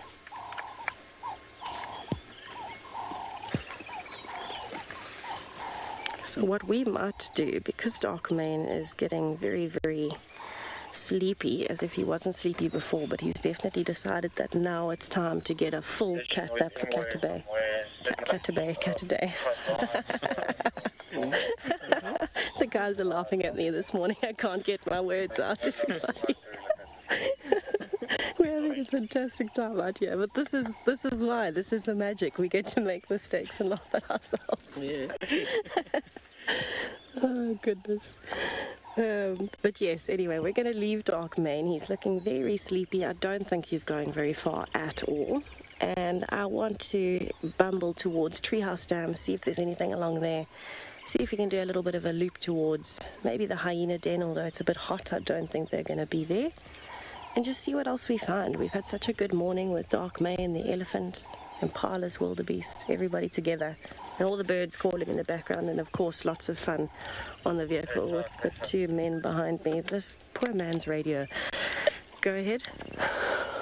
Is it well Sandy Patch or Sandy Patch itself? On Sandy Patch itself, I believe a silver cluster leaf branch has been dropped. He was just south of there. Okay. You'll see the junction of Vuyotela Access and Sandy Patch Road.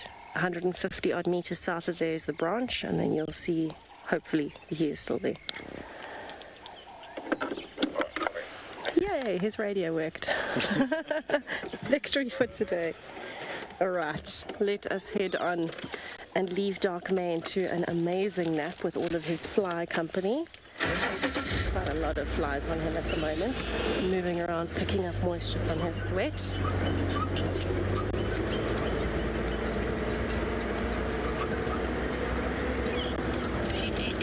Successful morning.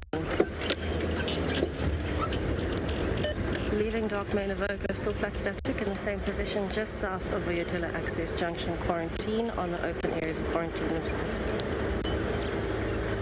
Amazing.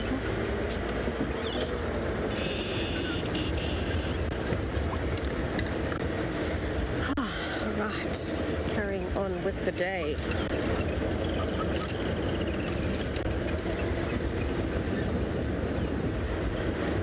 I wonder what else we'll find today.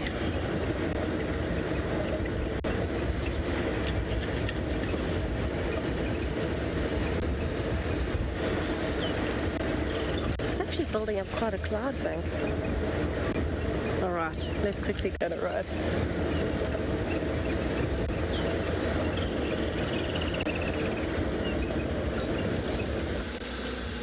Okay, so we just found this male. He was walking in the road in front of us and then now seems to have disappeared, but I actually think he might be lying down here.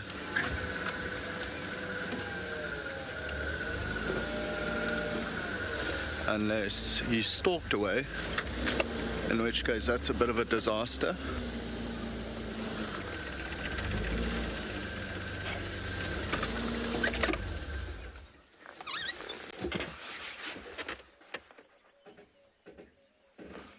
You copy.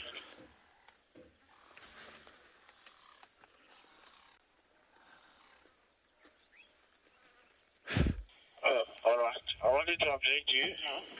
I've got my log that is facing north. And there's a shot. He had a bloody mouth as well. Dude, it was interesting, there were tracks of 2 leopards coming this way, so I think he might have found Ntuzini. Now I just have to find him again.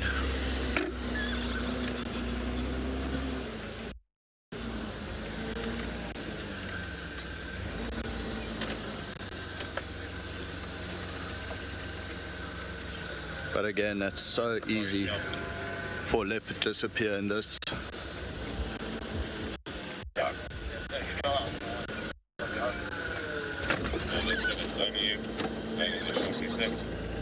Shouldn't be too hard to find though, if you give us a bit of time.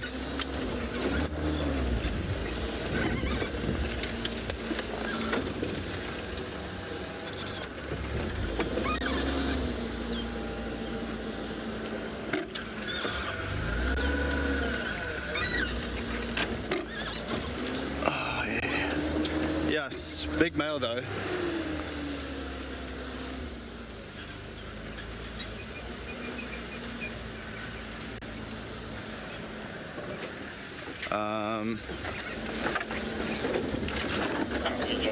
We'll just have to crash through here a little bit.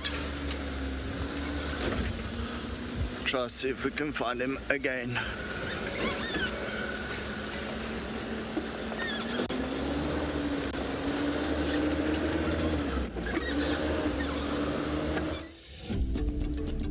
When on safari, there's nothing better than an evening spent under the stars chatting around a fire, with the sounds of the wild all around you.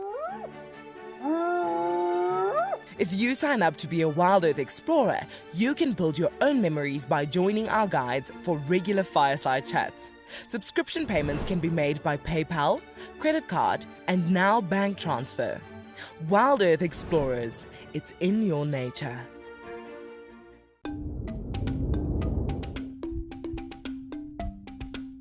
Identifying individual African penguins can be extremely challenging because at first glance, they all look the same. Identifying Duo, an African penguin with a double breastband, was extremely exciting for me.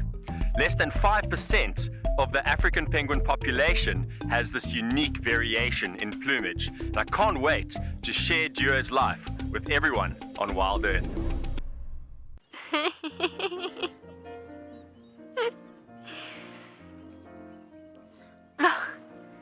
Oh, what are you doing? Are you trying out for the ballet?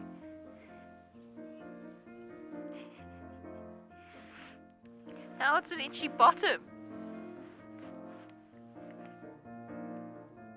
Up we get. Mom's coming. Everybody's moving off. My name is Lauren and I'm currently working in Djuma Private Game Reserve here in South Africa. I love answering your questions during the live safaris. It's my favorite part. It feels like you're on the vehicle with me and I'm able to teach you exactly what you want to know. If you want to ask a question on WildEarth, then you need to register on our website. Once registered, you must go to the live safari page and ask your question below the live feed. My name is David, and I love being a cam op because you get a front row seat to all the best sightings that WildEarth has to offer. Sharing it with everyone else, well, that's a perk too. What makes the WildEarth experience magical? Well, it has to be the fact that it's live and interactive. The sighting that'll be ingrained in my brain for life, watching a lioness kill 3 wildebeest during the migration in the space of about 20 minutes. My spirit animal, that has to be a monkey.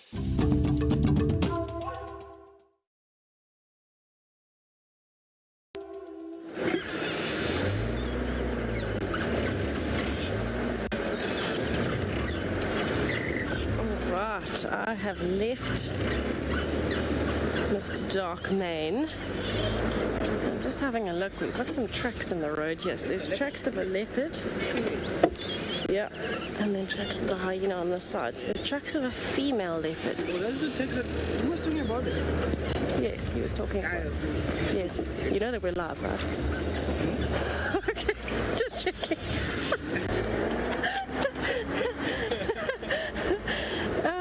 I don't think DK's earpiece is working. I don't think he got that comms. Apologies, everybody. But yes, there's tracks of a female leopard coming up the road. And Mike was telling us this morning when we were in the Dark Mane sighting, there's tracks of a leopard coming up. I may have misunderstood. I thought it was a male leopard's tracks that were coming up. But a female leopard in this area. Interesting. Because it might be Shidulu, it might be Kara, it might be Tlalamba. She's been doing these big loops recently. We've been seeing her tracks again. I know Rexon found her tracks again coming from quarantine. So she started doing those massive loops from the east where she leaves her cubs, whether it's around Guari Pan and that drainage line or on Torchwood. And then she does these massive loops past Treehouse Dam, Philemon's Cut Line, back up towards Quarantine, across towards Gallagher Pan, past Leopard Dam or Gowrie Dam, and then goes back towards the east again. So these seem to be the circles that Tlalamba likes doing, maybe.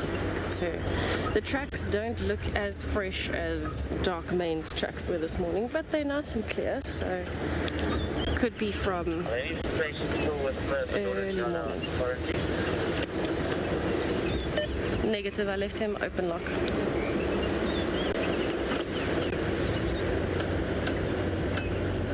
But it would be interesting to see who that was. But my plan from here, I'm headed towards Treehouse Dam. And we're going to see if we can find anything. I'm not seeing any fresh hyena tracks on this road. I saw hyena tracks at Philemon's Dip, but not here. And I've been doing this area a lot recently to try and see. Hello, European roller. Have you got the info? To try and see if there's been any activity around the den sites, but our roller has flown away. But I don't think that we're going to be lucky enough to find that den at the moment because we haven't been seeing enough consistent tracks that I can walk and follow. Just see if we can find it.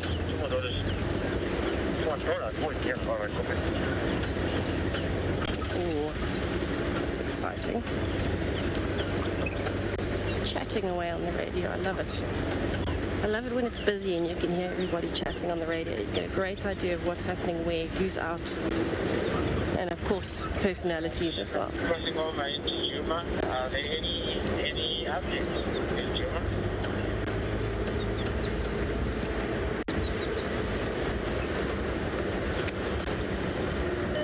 Good morning. Dark Main Avoca is static on quarantine just south of Leopard Access Junction in the clearing, open lock. And then an Ingwe sighting running, my daughter Ingwe sighting running on Sandy Patch. You'll have to get hold of Rowan or one of the other stations there. There we go. Alright, speaking of getting hold of people, giving updates on the radio, let's head over to Rowan on Sandy Patch.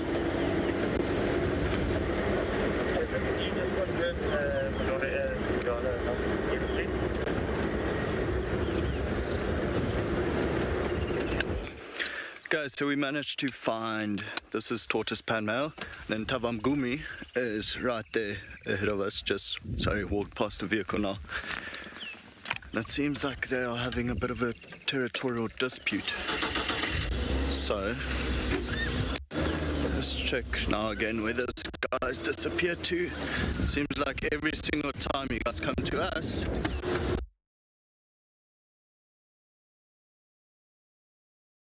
the leopard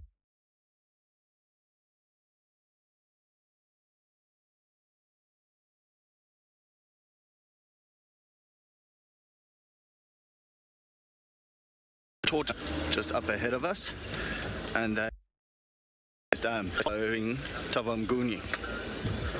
But what an incredibly huge male. You can actually see the drool coming down.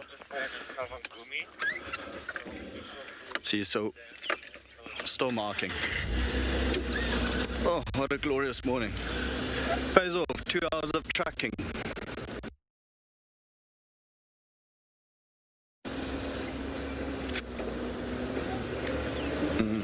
So he's gonna walk right onto the road now, cross the road, and then Tavamgumi is on this side. So we will actually just pause on the road here. Like that. See the fresh cut on the nose, and so he's still on the scent of Tavamgumi.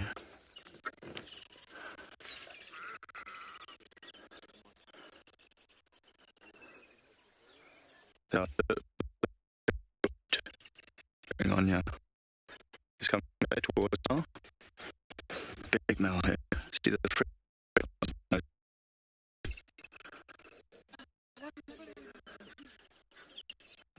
Boy.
Okay, so we're at Sydney's Dam and we still have view of Tortoise Pan every now and then.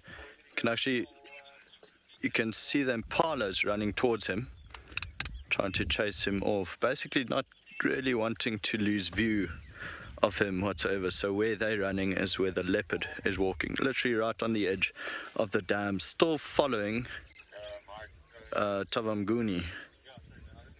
Just we can't really see them from now. So we apologize for the break. Had a bit of a tech issue there. But hopefully soon this leopard will come into our view. You can see all three of the big male impalas just keeping a check on that.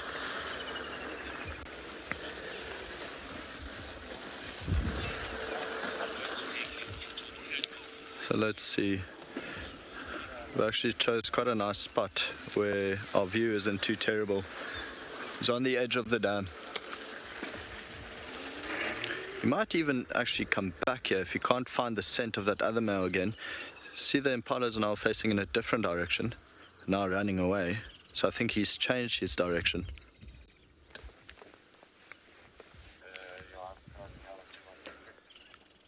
Let's see.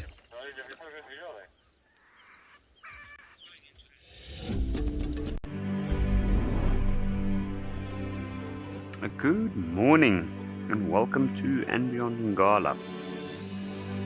So finally, we've had a bit of luck this morning. Just a little bit of loving. I think what we are hearing is the interaction between the herds when they meet.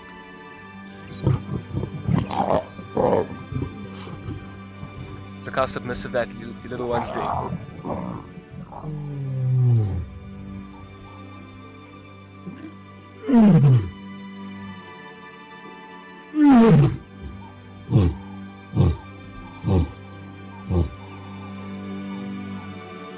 Welcome back to And Beyond Ngala. Talk about a true definition of a golden sunset. That's what I think that is.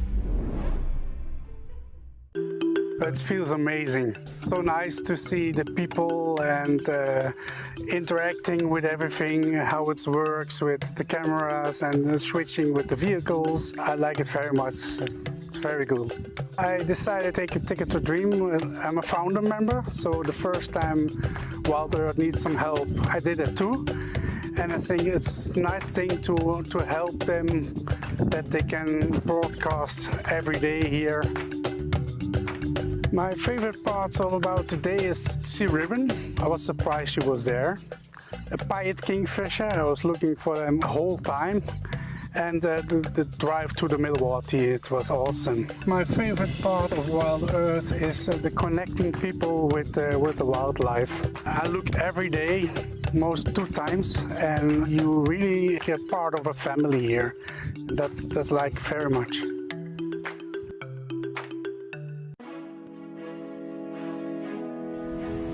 It's a legless skink, but I'm trying to like identify this snake that's come out. Oh, no way. It's decided to leave. Go for the road, making way for it, and then we'll carry on.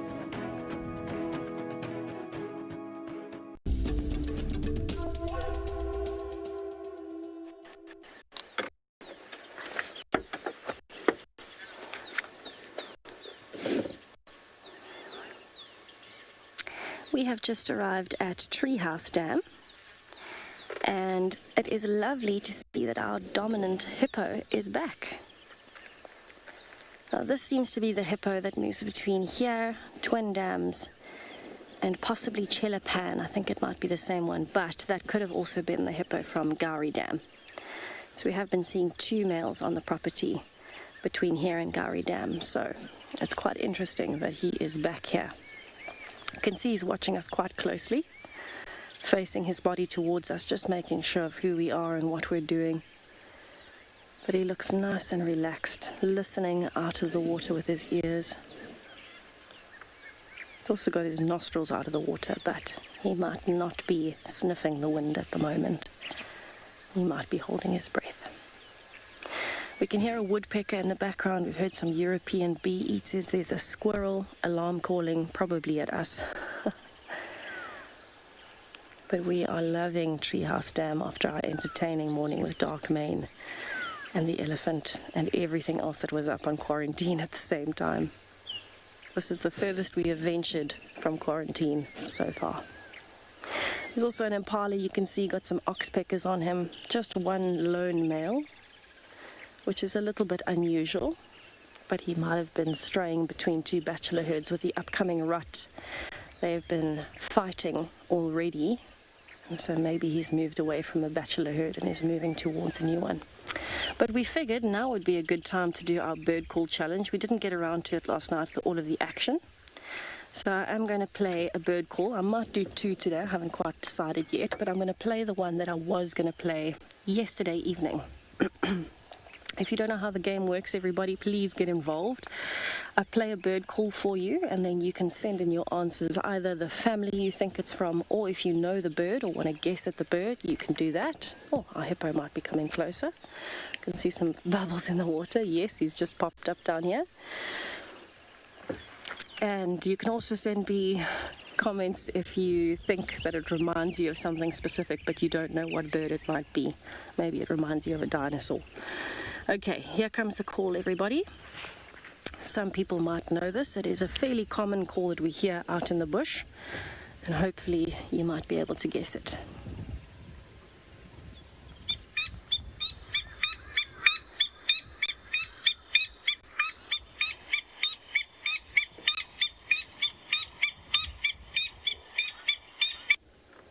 So it's a very 2-toned call, bouncing like a seesaw.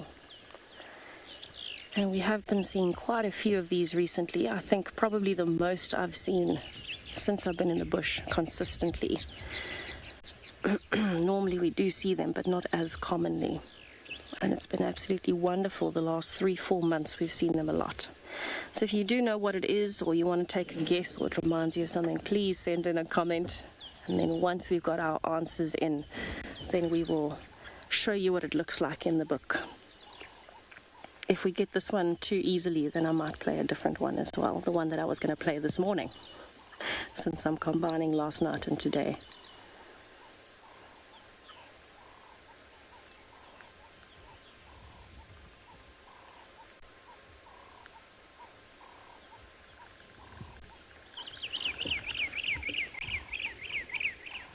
Oh, we are hearing beautiful birds here.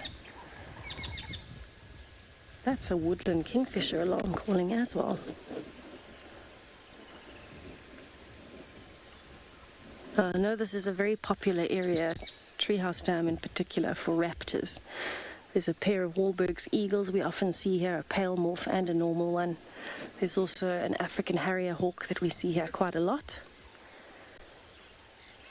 And of course we also see battaliers here quite regularly. I've seen a martial eagle here once as well. That was very, very, very cool to see. Massive bird of prey.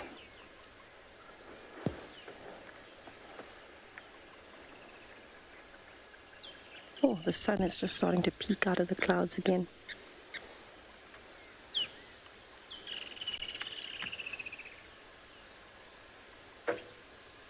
Amazing how quickly the heat comes once the sun is out. I actually put my jacket back on when we were leaving Darkmain because there's quite a big cloud bank building, which is what we've been expecting thanks to the very hot days.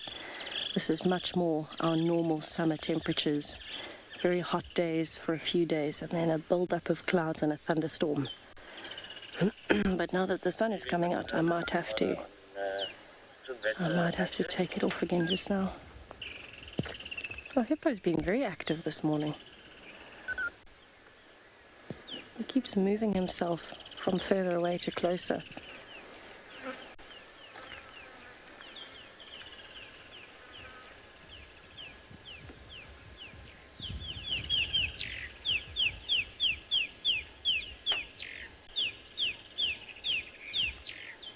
You can hear a rattling cisticola in the background.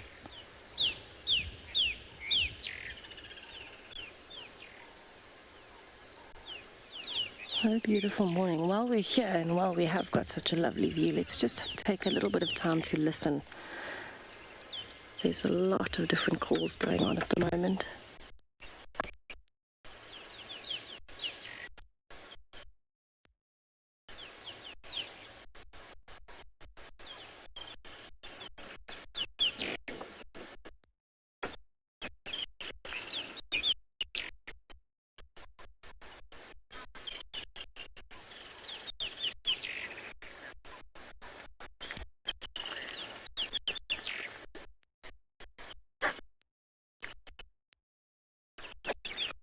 Deb, you think it's a pin-tailed wider? A very good guess. We have been seeing a lot of those. We've actually been seeing more Paris widers. Yes, absolutely.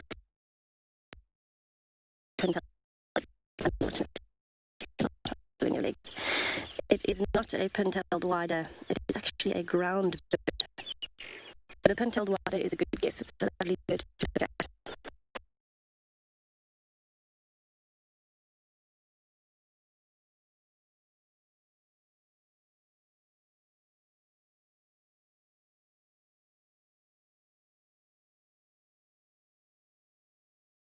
So always you hear crash cut.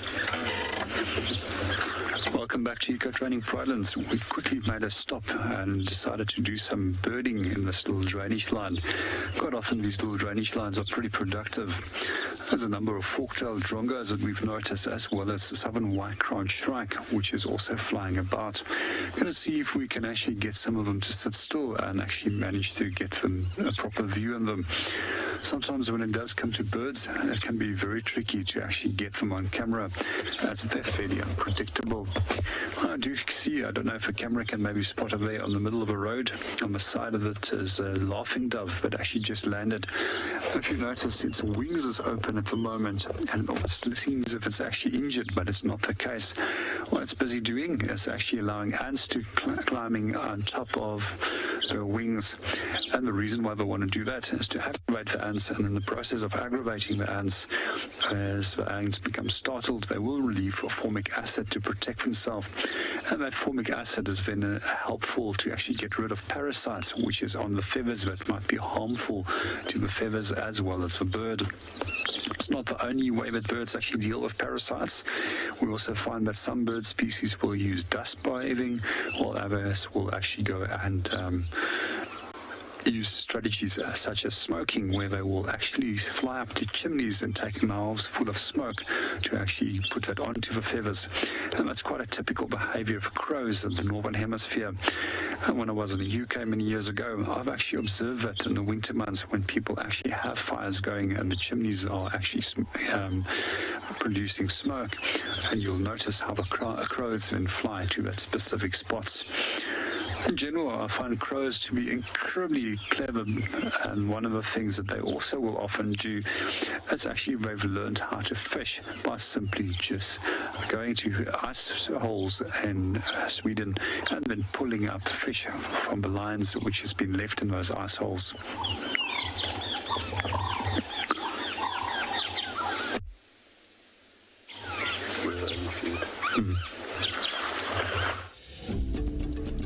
Peaceful surroundings, the nature is not something I can get in my homeland. So it's wonderful to be able to be live, you know, with you guys and feel like you're actually there. If you want to go on safari with a WildEarth guide whilst honing your bush knowledge and of course featuring in one of our shows, then head over to our website. With wild dogs, wonderful, absolutely wonderful. We don't always get to see those, so that's just been amazing. Sign up to be a WildEarth explorer and you could be making your first ever on-screen appearance. I wanted to be part of the support of WildEarth. It brings so much to everybody, and everything has brought so much to me, especially, you know, got me through some difficult times myself. I found WildEarth shortly before I was going to go through some things in my own personal life, and it's what got me through, and I know that's a story for many, many, many people, so it's important to me to provide support to that.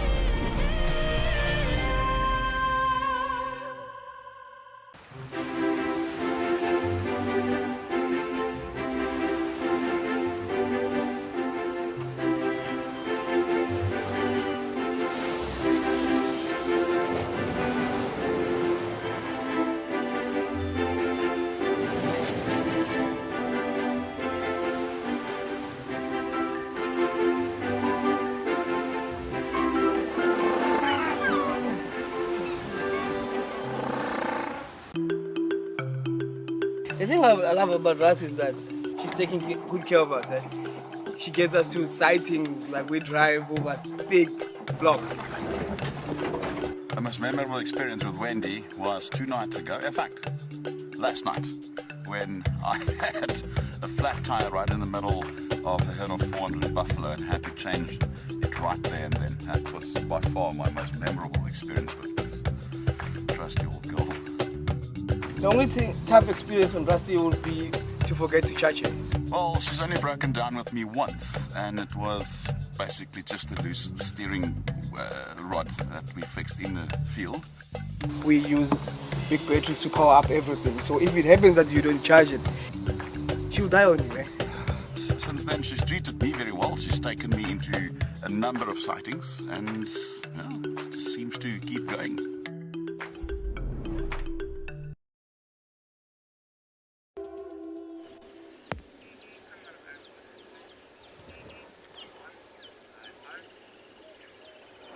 We are back, everybody, and we are going to go through some more bird call answers. Deb's answer earlier was a pin-tailed wider. Unfortunately, not correct, Deb, but a very good guess and an absolutely beautiful bird. So thank you for your answer.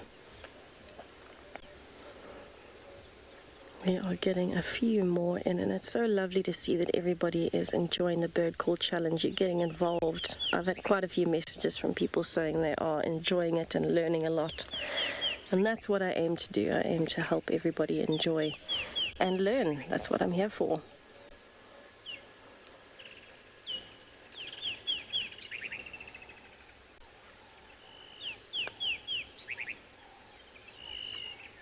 I actually need a new pointer as well.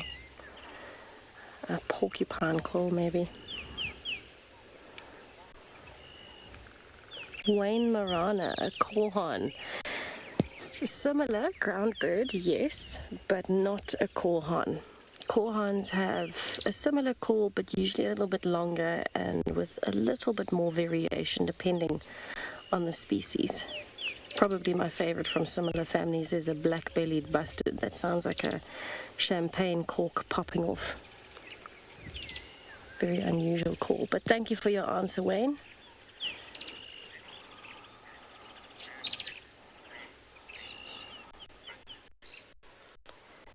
Lily on the money is indeed a Coqui Franklin. Well done. This beautiful species, yeah? Quite a big difference between the male, which has the very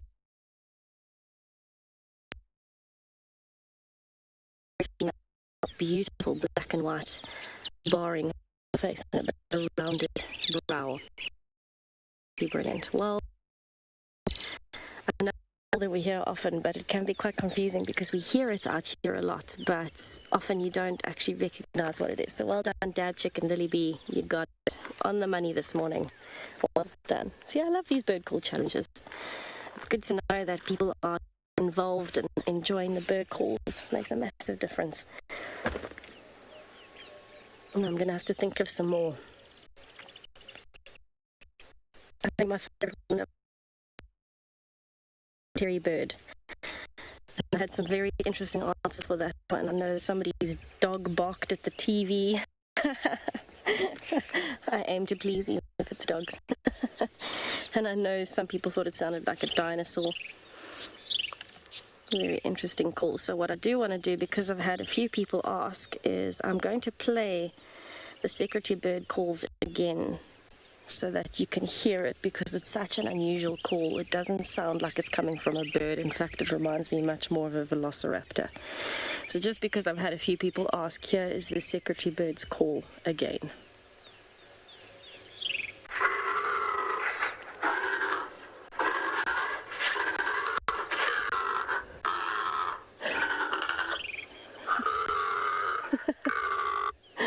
So that's Eckhart's first time hearing a secretary bird's call, and I can tell you his reaction was priceless. He actually jumped a bit behind the camera, the massive smile across his face.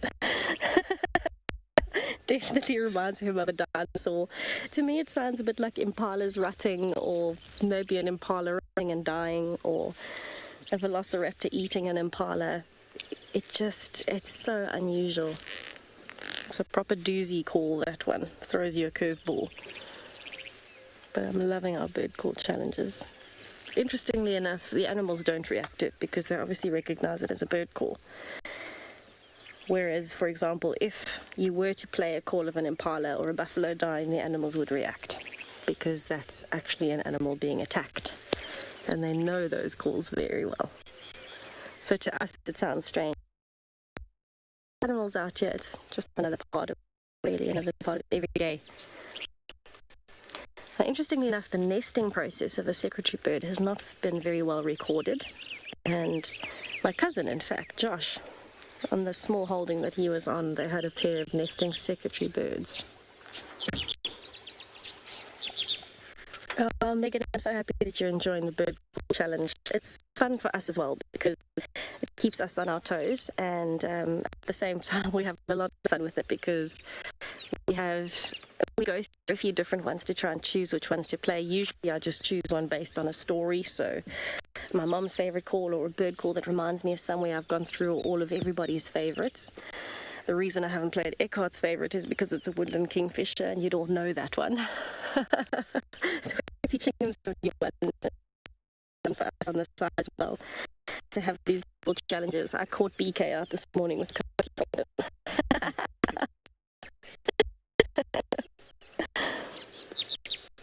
It's that call, you know it's familiar, but where is it? Oh, goodness gracious. Okay, we're going to take a bumble from Treehouse Dam and keep giggling as we have been the whole morning. I'm going to send you over to JP.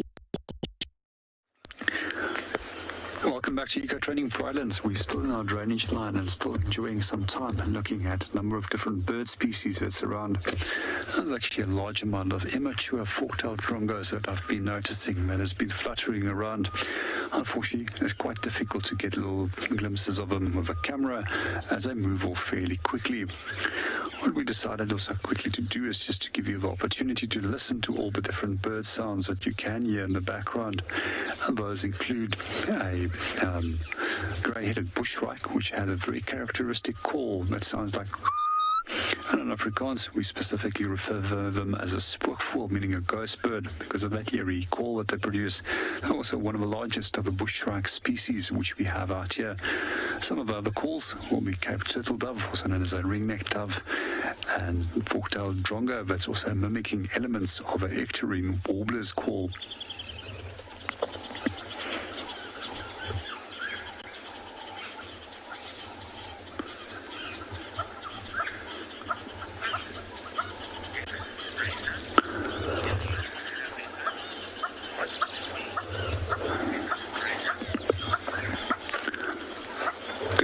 Ranger, at this very given moment, if I have to think of a bird that I haven't seen for quite a while, that I would love to see, as well as love to hear the call, that's most likely an arena trogon. That's probably one of the most beautiful forest bird species that we have in South Africa.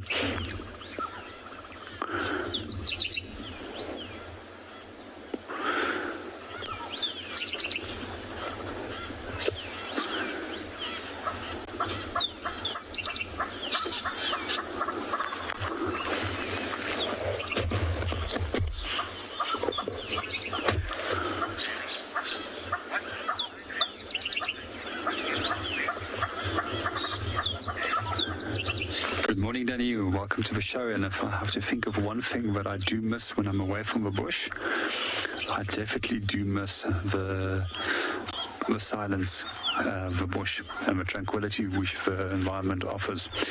Quite often when we do go on leave and I do find myself in an urban environment, I actually find it quite startling to listen to all those sounds that I'm not used to. Things like dogs and cats, as well as alarms, vehicles moving up and down, an occasional helicopter that zooms very low over you, and also to hear sirens, which is things that I'm so unfamiliar with. But for me, the most beautiful things is, if you are in a natural environment, is to listen to the sounds of lions, hyena, the calls of leopard, and a number of different nocturnal bird species. And that's probably one of the most calming things for me to listen to at night. Well, meanwhile, let's go and see what Tessa is up to.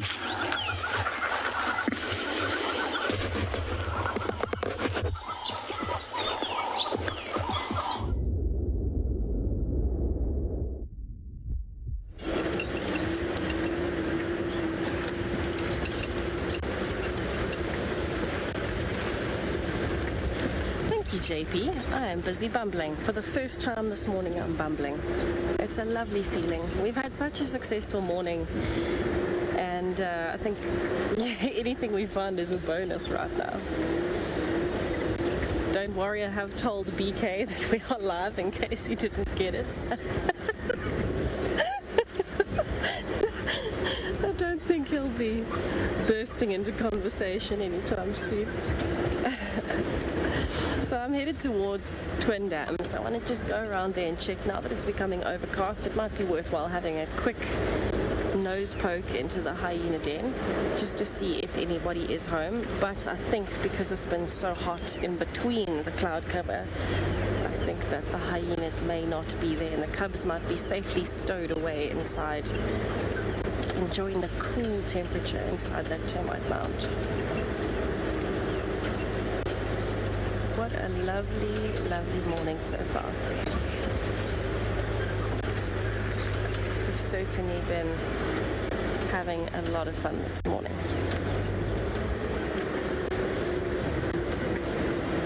Lots of tracks of these. Some hyena tracks. Looks like a small cat track, but when I say small, I mean absolutely tiny. So possibly something like a serval. Not a caracal track. A caracal track has very big gaps between the toes, similar to a lion. A serval is more streamlined like a cheetah, but still with 3 lobes, just very small.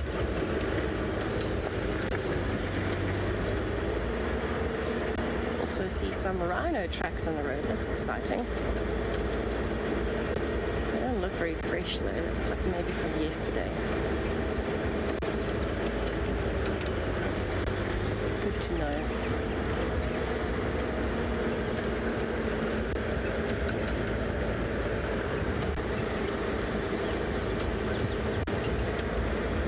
I'm also seeing some patches where you can see an elephant has been walking and its trunk has been dragging across the road.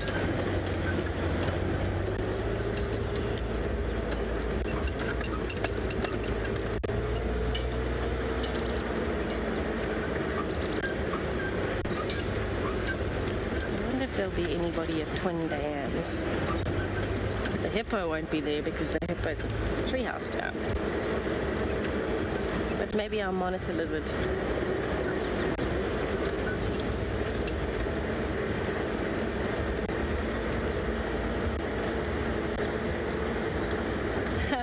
JP was discussing how he misses the sounds of the bush when he's away, and wants to know what I miss when I'm away.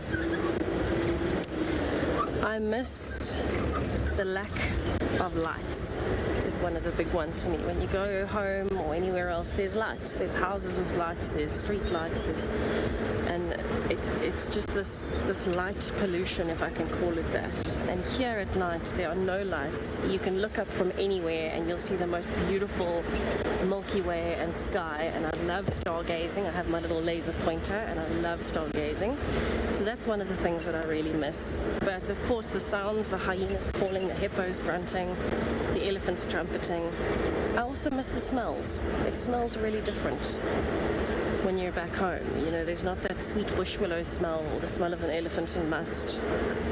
There's just so many little things, but the freedom that we have out here, I think, is something that you cannot put a price tag on. You can't compare it to anything else. I get to drive around in nature all day, and every single day I'm learning something new, and I'm at peace with where I am, and I love it. That's my passion.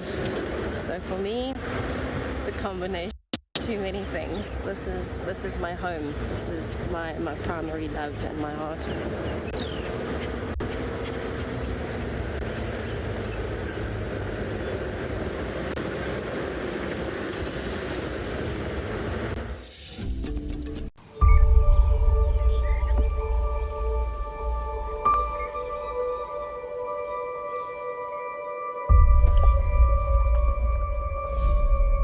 Look at that, it's amazing.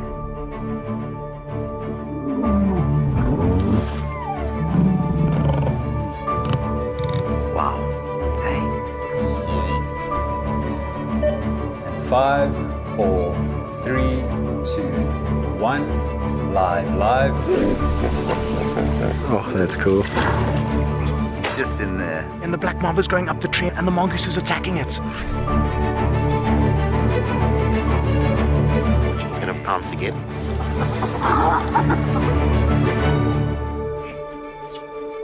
Sure, you can all agree with me. It's not a bad start to our Wednesday morning.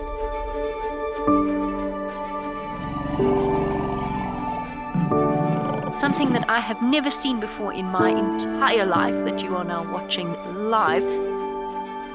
Look at that. It's just beautiful. Fantastic display by a little herd of springbuck. How is this view? My heart is in my mouth, everybody. Amazing, they've locked their tusks together. You can hear the cracking branches.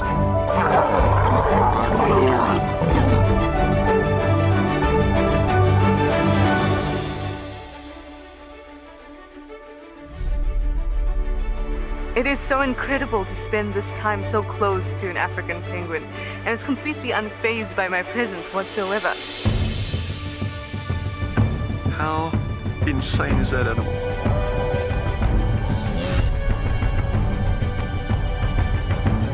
Amazing.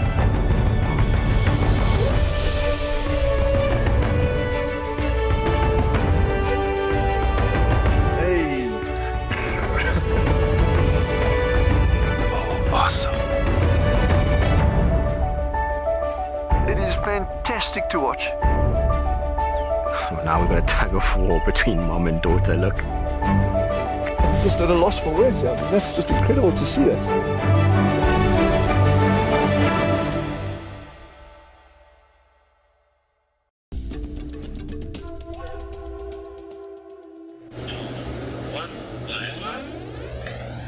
Good morning, everyone, and welcome here on the dam camp from myself, Rexon, this morning. It's such a wonderful, wonderful day. It looks like it's overcast sometimes. You can see it's a little bit open now. We had Impala in front of the camera. If I calculated, it looked like 3 male Impala, which are enjoying in front of the waterhole. It's such an amazing, amazing morning. It's a little bit quiet here. If I check around the waterhole, nothing much that comes into the area. The Impala, they've chosen the area just because the grass is very short and they can manage it themselves to see better if there's anything coming here in the form of predators. It's such a wonderful place. As you can see, a little bit behind is very thick. It can be anything around in the area. It could be lion, it could be a leopard, it could be hyenas, because most of the species around there, as predators wise, they know they're lined over many years because of all water holes to ambush and wait for Impala and other species that come down to the water. But the look of the thing, this Impala didn't show any threat at the moment. I've seen it earlier on, one Impala just raised a head about 45 minutes ago, looking in the direction of the north. If I scan around that area,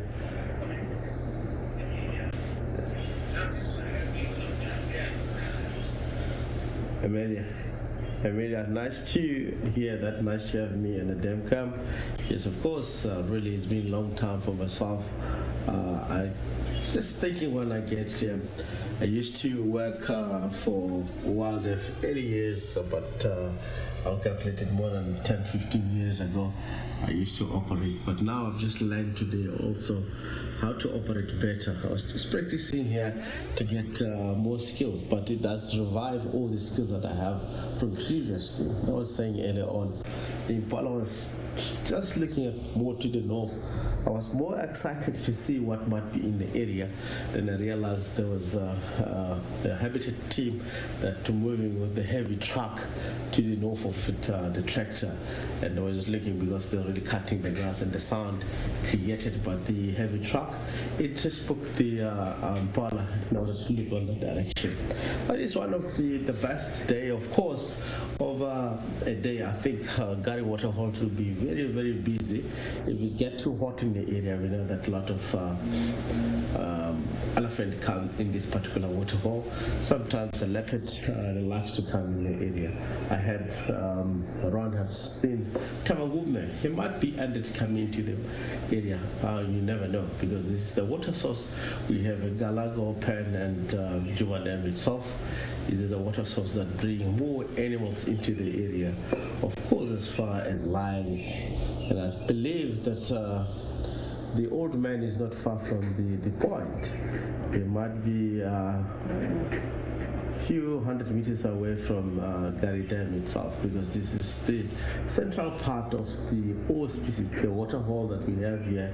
If you look at Befesuk Dam, Twin Dam, Treehouse Dam is a little bit more to the south. This is the water source that currently in the middle of the farm, and also animal that comes from the north, and that be at the Kruger Dam. It's a lovely, lovely looking animals. If you look all the Impala condition-wise, they're all healthy. It's now Feb, I believe around March. Next month, all of these female that might be on oysters or in the heat. It will be a ratting season. We have this Impala, all of them ratting, making a lot of noise. As you can see, being two in a frame, but there's the other one more to the left. All of them organize themselves when it comes to competition and hierarchy. With the hierarchy, we'll be looking back to Ron, which is a great surprise for the morning. Let's enjoy Ron.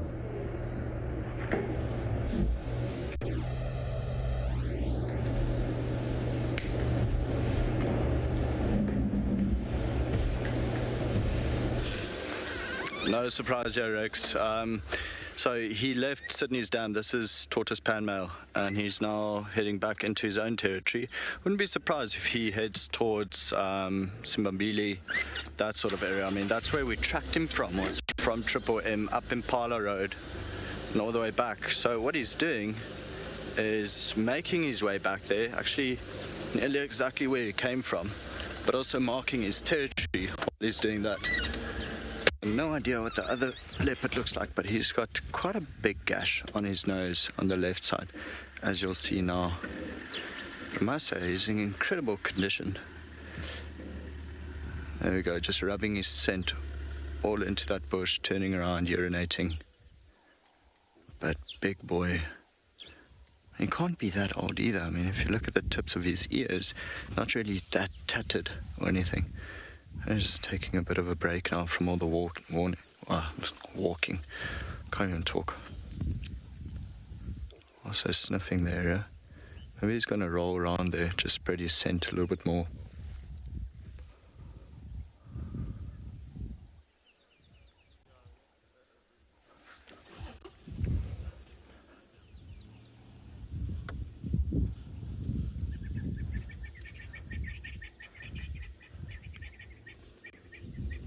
Yeah, roll around. Now's the time to start grooming itself. Don't think he's going to stay here for too long. Eventually he'll get up and move again.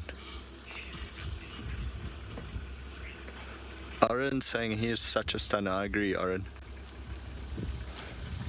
Absolutely agree. Nice though that the first time I see a male leopard on Djuma, I get to see two of them together.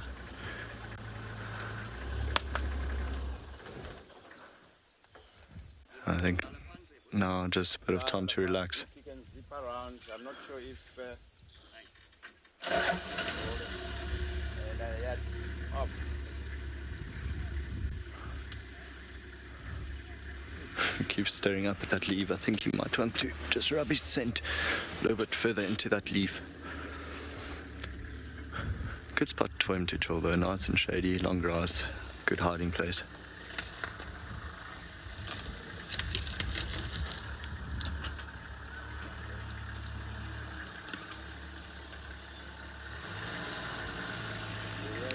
And there he goes. I'm not done with marking his territory just yet. Big strong male, strong shoulders, big paws. Actually quite fun tracking him because you could see from the tracks how large he was already.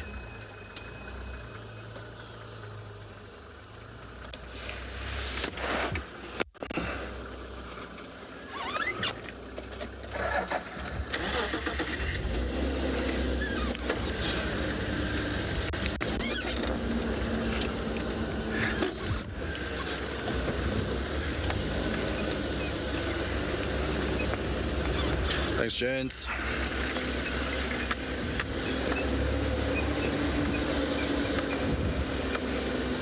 He pauses to sniff everywhere, so it could be that the other male, Tavanguni, that he was following and fighting with, also marked in this area, and that's possibly how they found each other. Straight onto a game path. So we are going to leave him there. I think he had quite a tough morning already. Then I'll let these other two vehicles following him and watch him go back across the boundary.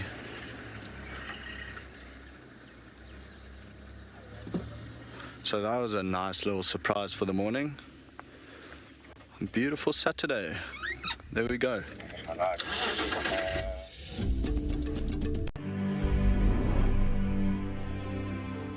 Good morning and welcome to and beyond Ngala. So finally, we've had a bit of luck this morning. Just a little bit of loving. And I think what we are hearing is the interaction between the herds when they meet.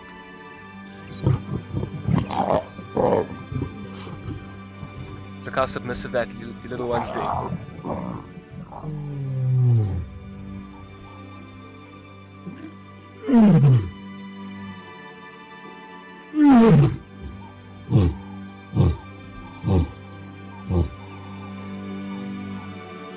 Welcome back to And Beyond Ngala. Talk about a true definition of a golden sunset. That's what I think that is. Cape Nature is the chief custodian of the Western Cape of South Africa's natural environment. This highly successful organization strives to conserve the province's natural heritage to ensure a sustainable future. Besides nurturing nature, Cape Nature offers an authentic ecotourism experience to local and international visitors. And one of these experiences is walking amongst the penguins at Stony Point, or as we know it, Penguin Beach. WildEarth broadcasts live from here every day and is very privileged to be partnered with Cape Nature, who have focused their conservation efforts here. If you want to visit these iconic black and white African penguins for yourself, then head over to our website to find out more. Cape Nature. Conserve, explore, experience. So there we go, look. All three in one frame. Look at that, isn't that cool? Oh, that is so special. That is exactly what we had been hoping for, is all three of them to come together and make the perfect little family portrait.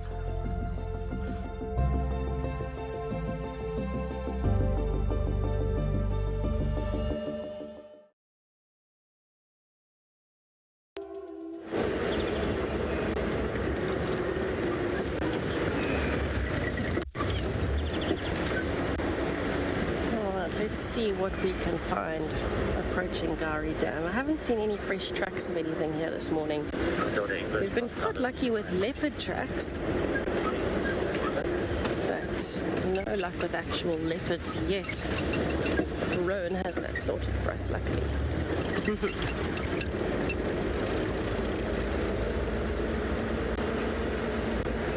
Such a nice change having, I want to say, our normal weather patterns back, because it's been so strange with the rainfall this season. It's affected the insects have affected the birds. Everything's just gone a little bit haywire, and the bush is a lot more lush than it has been in many years, and that affects everything you could think of, even signal, because the signal bounces off the trees. It doesn't have a clear path to follow. It affects everything. And so that's been from that, when we've been having those periods of week-long consistent light rain. Very different to what we've got today, which is where we had a really hot day yesterday and the day before, particularly the afternoons. That causes a lot of evaporation, which builds big cloud bases. And those clouds, when they hit as a thunderstorm, and it's a downpour of rain and it's over, and then you're back to really, really hot. And so that's quite nice to note as being like a little bit back to normal in a sense. And I'm hoping that that's going to help us with the insects as well. Maybe some more butterflies. So we've got one wildebeest here. The rest, I think, are up on quarantine. And then, of course, a young bachelor herd of impalas. It looks like there are 3 or 4, but only 2 in the road. This one's got a pretty big scar.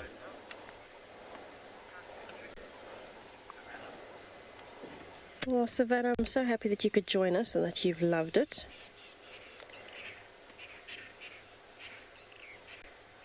It's certainly been an absolute pleasure sharing it with everybody.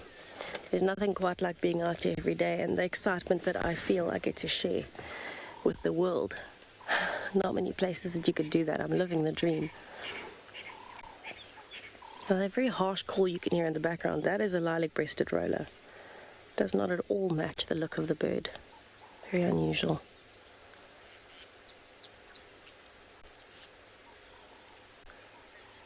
I wonder if this wildebeest, you can see he's looking a little bit nervous. He's the big male, possibly the dominant from quarantine. I wonder if they're nervous because they can smell dark mane. Because quarantine is not very far away. But he's got a broken horn, so I wonder if he's also been overthrown recently. But what a morning it has been. It was a lucky one for us, finding dark mane and all the little things in between with the elephants, and then of course the plains game, the leopards. Absolutely brilliant morning. Thank you so much for joining us and being here to share in our joy and excitement. We hope to see you again this afternoon. We will be out and about looking for the next bit of magic to share. And we're looking forward to having you all with us this afternoon. Have a lovely day for some of you. Sleep well, depending on where you are in the world. And we'll